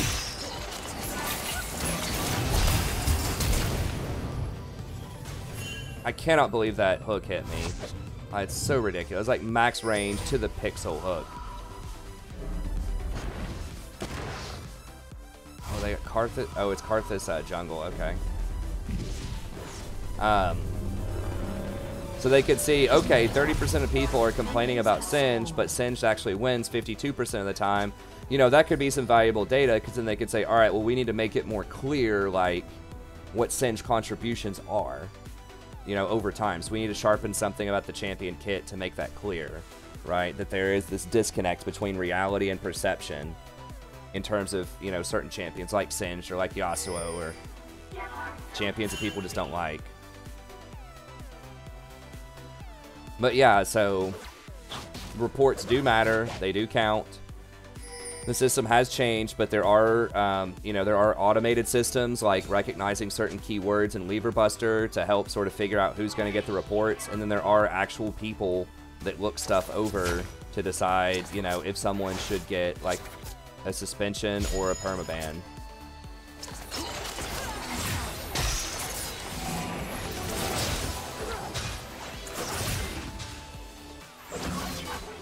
Wait, hold on.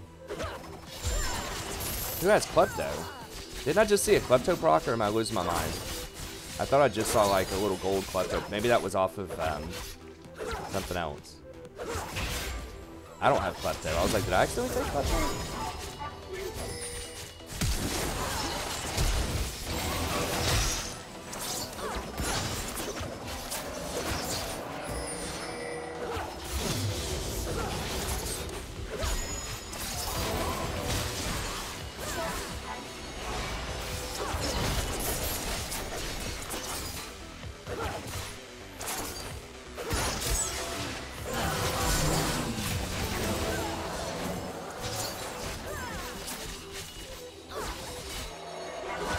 Yeah, it may not happen as fast as people think, but you got to remember they're working with millions of people, and they don't want to ban somebody for, you know, just having a really bad game. Maybe they got fired from work, maybe their girlfriend broke up with them or whatever. So they want to give people a little bit of a longer leash than, you know, some of us might think is appropriate. But, you know, they also have fairly limited staff. You know, they don't have a million people to review a million things, right? Like, they probably have a staff of, like, I don't know, 50 people or less that look at these, you know, manually review some of these things.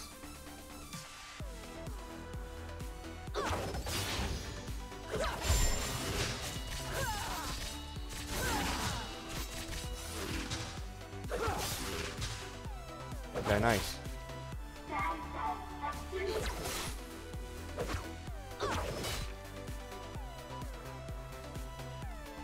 I would have died if I didn't have barrier, by the way, earlier. Like, exhaust would not have saved me when that thresh hooked me.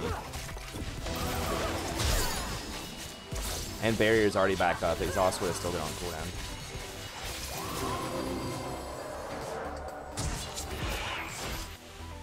Thresh had to take a really bad back there.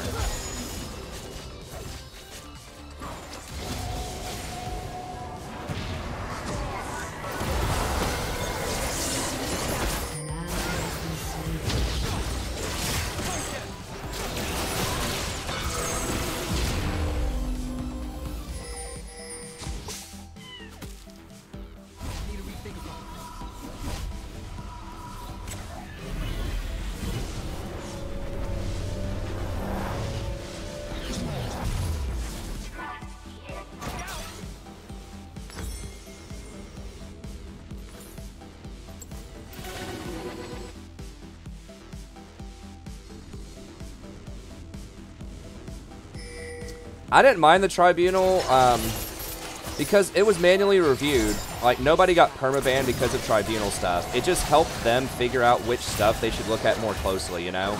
So that's why I think tribunal was good. Like, I don't think there was a lot of false positives because everything was manually reviewed by Riot staff. You're basically helping Riot staff filter out stuff. Just what they ended up doing is they just use automated systems now. They just use, like, better software to detect keywords and, like, player behavior patterns and things like that. Like, I think that there's not really a substitute for, like, a human being looking at some data and interpreting wow, this guy's being a douchebag, or wow, this guy's being a troll, right? To like read between the lines, to be able to interpret things like sarcasm, like that's really difficult for automated systems to figure that out. Or people who are like deliberately misspelling stuff. So like someone saying something racist, but like changing one letter in it. Like you can game a system like that, but you can't game people like that as much. People reading those reports, they know what you mean. You know, a lot of time, hundreds of people will figure out and read between the lines what you mean. You know, or they can read between the lines and say, well, this person didn't technically go AFK in the fountain, but they spent, you know, 13 of the last 20 minutes in the fountain, or something like that, you know?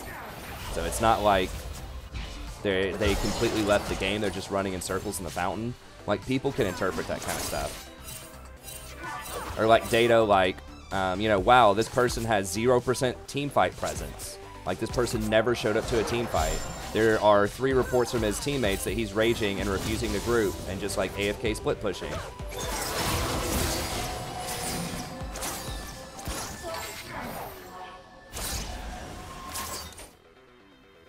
This thresh is pretty good.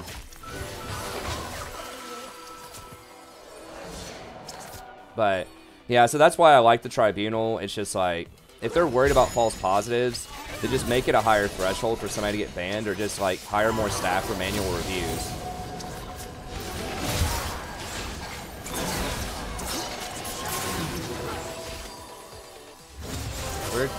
Where'd Lee go? Oh, Lee got killed. Okay.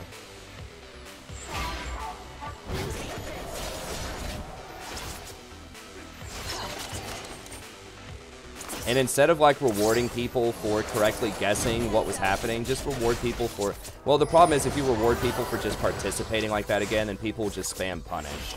So maybe they really weren't getting enough like quality data out of the situation, and that's why they decided to discontinue it. But I think it could potentially, if nothing else, help people feel better. You know, like I can at least participate in the tribunal and like help shut down some of these scumbags, you know?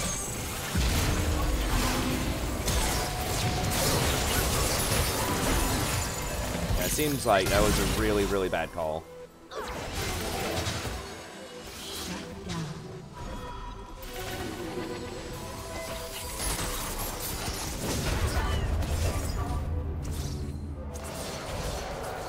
I'm gonna have to try to hold this down. I might die. I've got barrier.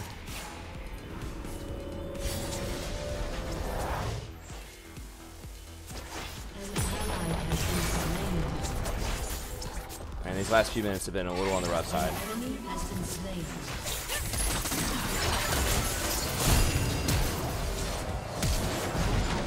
Please kill him. God.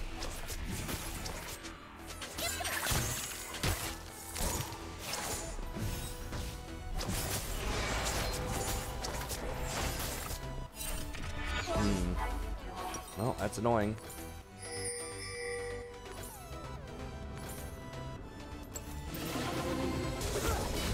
Okay, well, they kind of overstayed. Sivert should push this out, not even worry about that pink.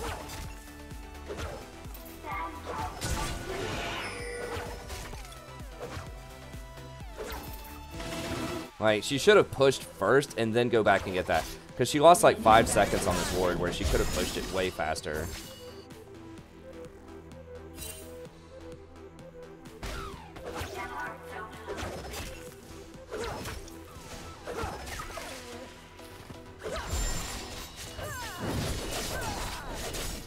Please tell me she's going to go Infinity Edge and not Essence Reaver. Essence Reaver is such a trap.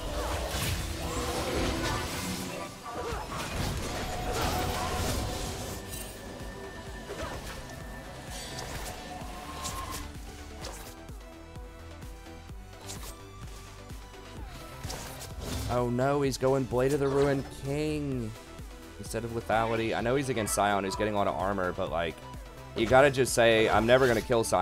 I've gotta rotate and kill other people. I just think Blade is so bad on Jace, but I'm not a Jace expert. Maybe. I don't know. But like, that's their only tank, you know? Like, yeah, it's better against Sion in lane, but like, I don't think you should play for Sion. Like, you're already gonna beat Sion in lane, regardless of what you get, you know? Like, I would play for later on, like, being able to one-shot squishies.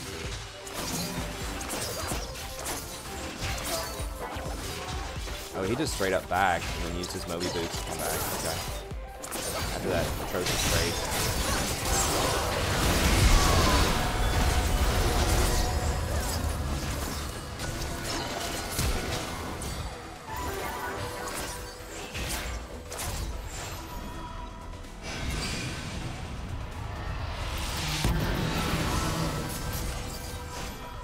This jungle is so toxic.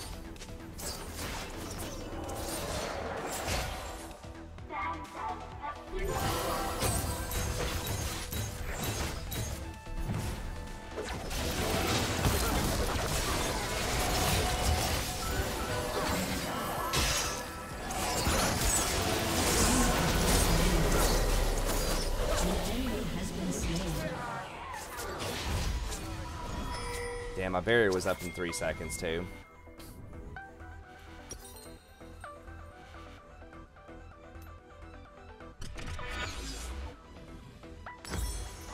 Shut down.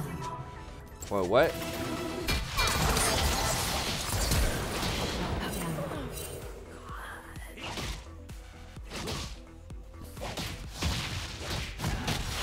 Man, she got so many kills off of that.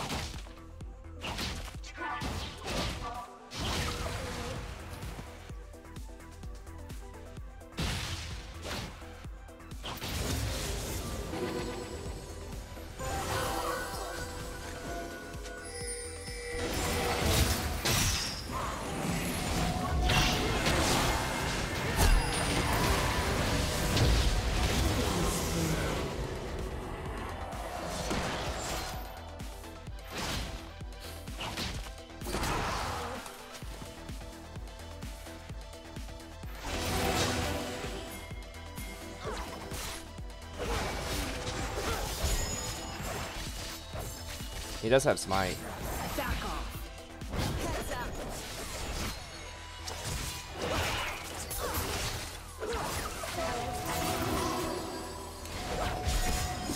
Whoa, whoa, whoa, why?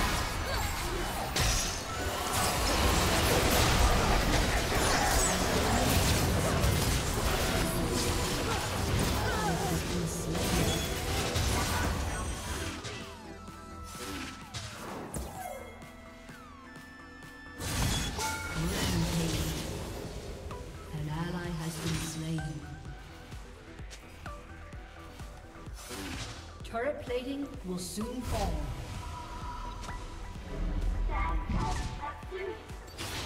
What do you mean?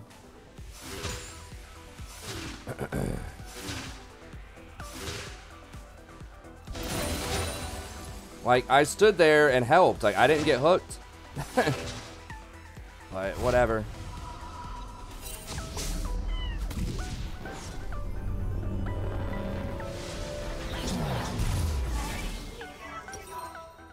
What is this dude talking about? I literally stayed in there and used like every single auto attack that I could on Xayah and Thresh. I didn't move. Like when they got hooked, I stayed right there and used like as many spells and autos as I can. I didn't run away. I didn't flash. I chased Thresh and got every single auto attack I could possibly get on him until he went to his tower. Like, how is that being scared?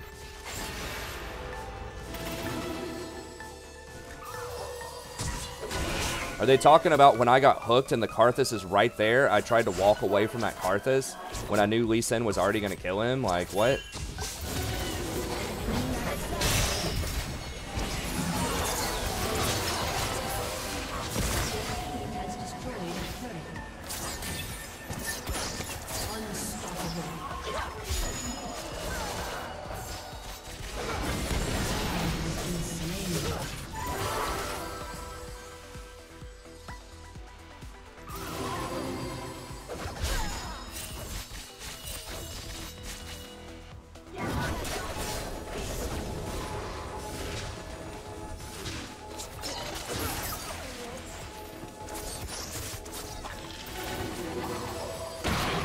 Holy what?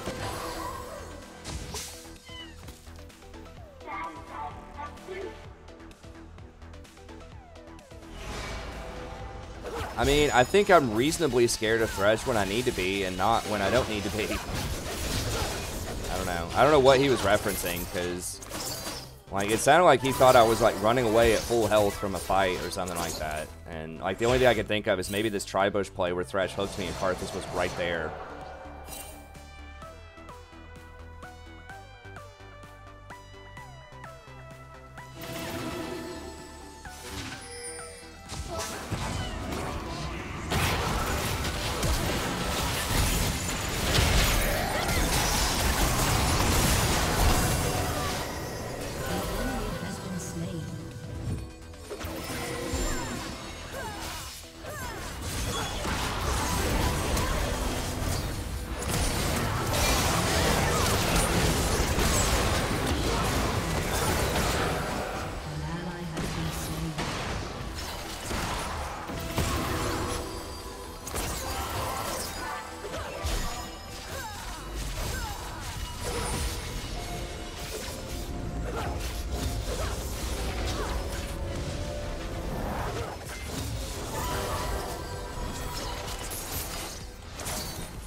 Like, this Lee Sin's 7 and 2. Why don't we have drag yet? Like, we should have already had 2 drags. He's had such domination.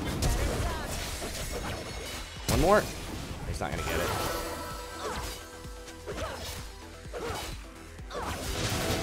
To be honest, I'm super high.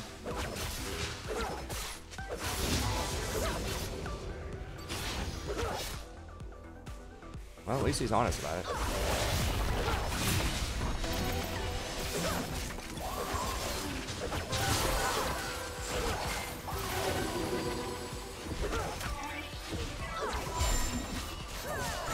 Oh.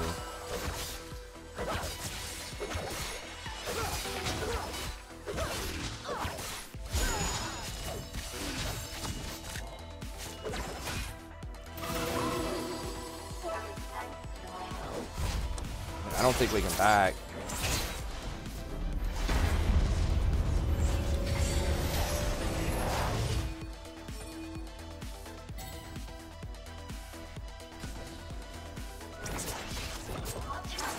Has a really bad back opportunity. We should have backed without trying to pressure that tower.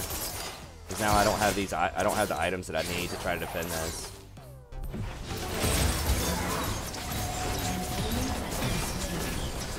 Get it. So we basically gave them this tower because we wanted to try to pressure their tower, but we didn't have enough power to do so. That was a really bad decision.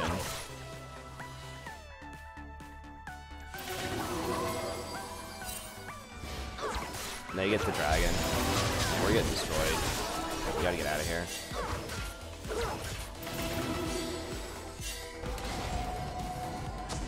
Probably dead.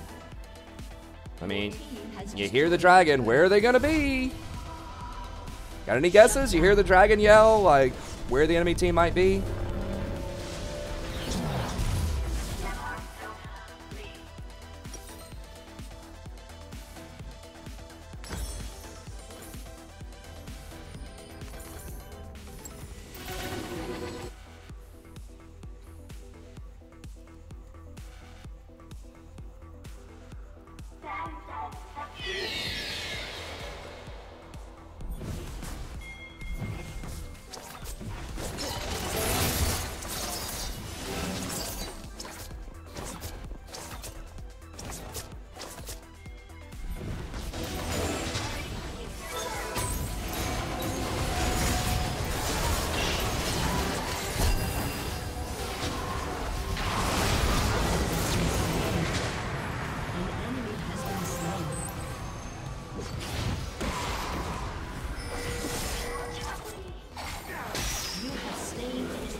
Zaya backed up right when I was going to ult her. Could have ulted the Karthus, I guess. I thought the Zaya was the real threat, though.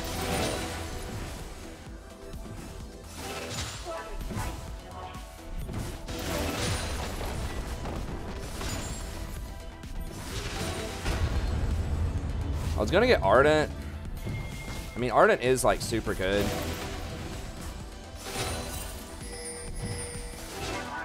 Kind of wondering if I should just get Redemption here, though, because of Karthus.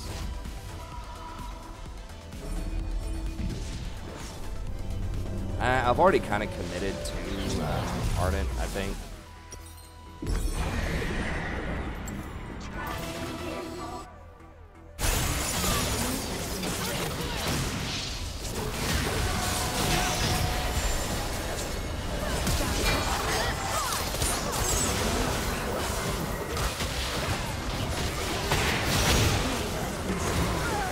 Please don't give him like 50 kills. Slain.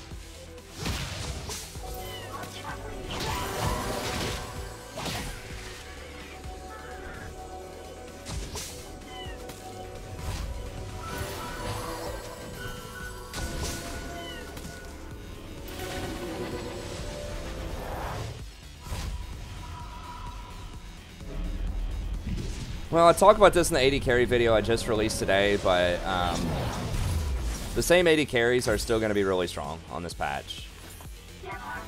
But the other 80 carries did get better. At like 2 and 3 items, at like probably 3 items, 80 carries are going to be better because they don't have to buy Storm Razor. Storm Razor's a good like immediate power spike, but it sucked in terms of scaling. So 80 carries are like arguably going to be a bit weaker in the early lane compared to other roles, but they're going to be stronger in the mid to late game. That's sort of my read on the situation.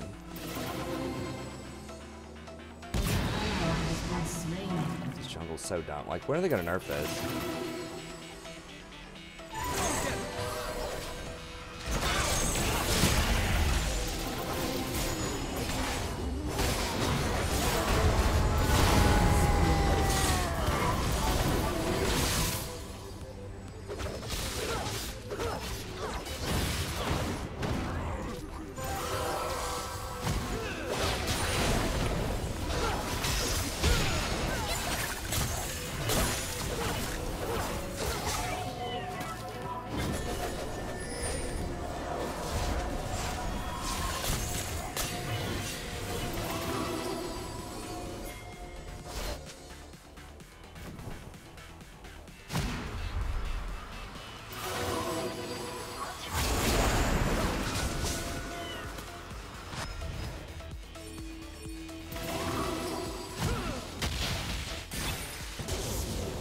We can't. They're all going to be, like, around here.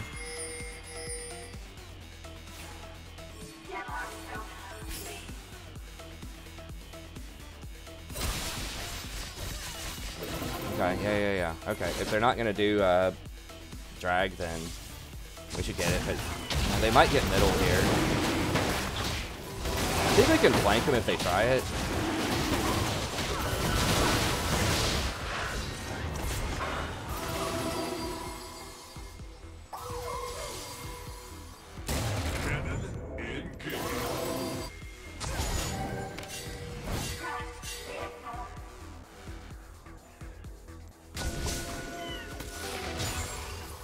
Okay, yeah, we got blue trinket on it.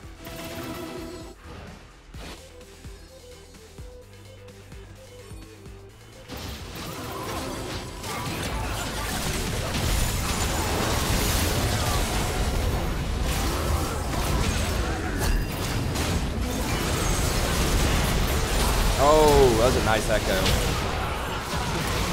Damn, I should have dodged that Scion.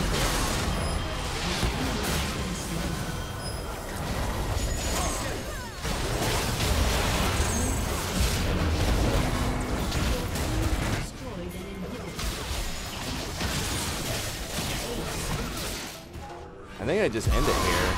They've got the cannon minion. Yeah, they just win. Alright.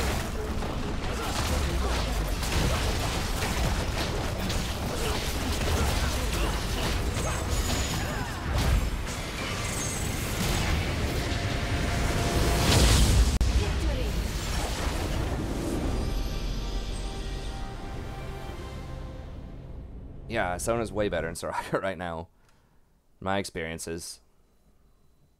I mean, Soraka's still okay. I still had Soraka tier 1, but hey noob, I don't know why you're spamming L, but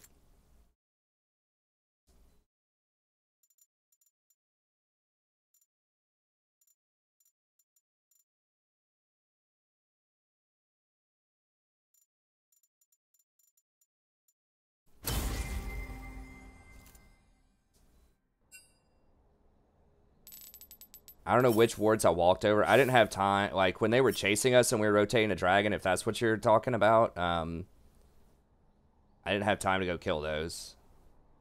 And if you're talking about those little blue wards, we were, like... I don't know. I mean, maybe I could have cleared them, but... I was, like, deliberately not getting some of those wards because I thought it was dangerous because we didn't know where they were.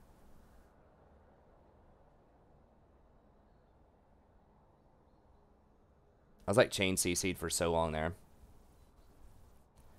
I don't know, man. I don't know what to tell you. Sona's like ridiculously overpowered right now, I think. Like just her synergy with Athene's plus Ardent Sensor. Like how she can just put that on everybody with Ardent Sensor and just churn out all of those extra heals off of Athene's. I got 14 LP because my MMR was bad. I like lost a game at 0 LP. I've got less than a 50% win rate. I probably should be getting 14 LP. I had a much lower win rate. I was at like a 30% win rate after the first week, but then I've been winning a lot more this week to kind of balance it out.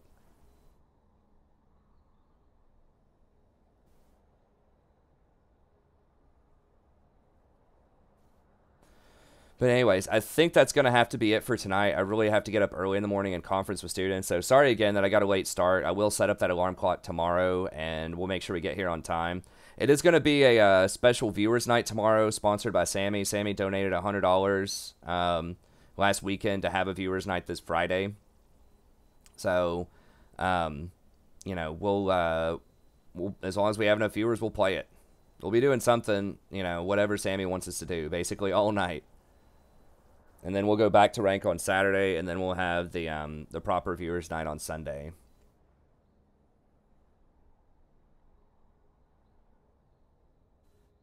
I don't think they're going to touch Sona for at least a couple of patches. They might, but like no one's talking about it except for me about how broken she is. Like she's not showing up on a lot of other she is showing up some on tier lists, but a lot of people aren't like, you know, pros aren't playing her. She's not getting a ton of like press. But, yeah, we'll be back tomorrow, like I said, and we'll play then.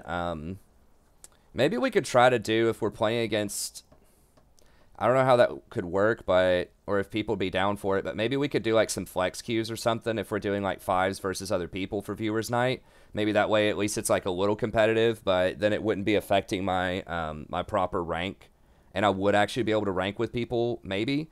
I'm just trying to think, that could be a cool way if we did flex queues. I don't know if people would be interested in that or if that would even work, depending on how many people cycle through. I don't know. I'm just trying to find a way to like make it a little bit more competitive so that people would tune in, so it's still kind of ranked. Because people I know really like ranked versus normals. But we'll see. You basically go airy pretty much all the time. You can go klepto in really easy pushover lanes, but...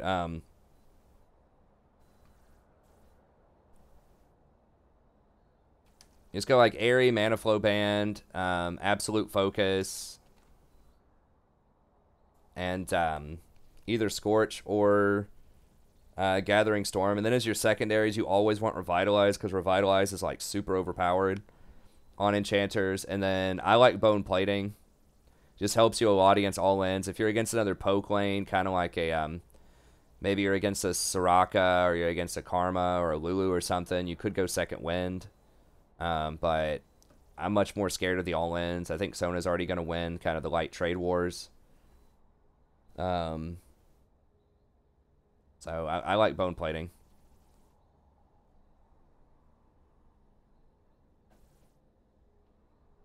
Okay, but anyways, thank y'all very much for tuning in. Once again, sorry it's going to be a short stream. Be sure to check out the rest of the content on the channel. I have released a lot of stuff so far for 9.3.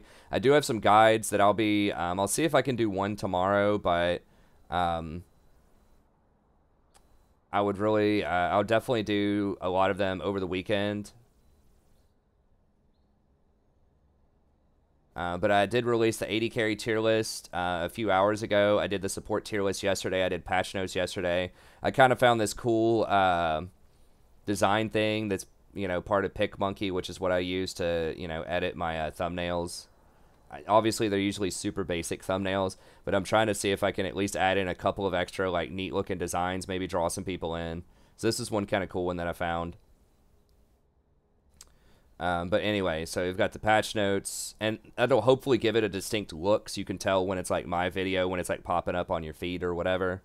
So I've got the patch notes, and I've got the tier list, support tier list, and the 80 carry tier list. Now these are, I explain a lot about the meta shifts in these videos, so be sure to watch that. So like at the beginning of the support tier list, for example, I explain why I think enchanters have been rising up in power. I spend like 15 or 20 minutes discussing that. It's been a lot of different changes over the last maybe 5 or 6 patches or so since the start of the preseason. And then I'll also talk about why barrier is an option that people should consider more on enchanters. Doesn't mean you have to get it every game, but like in some situations it could be something to consider.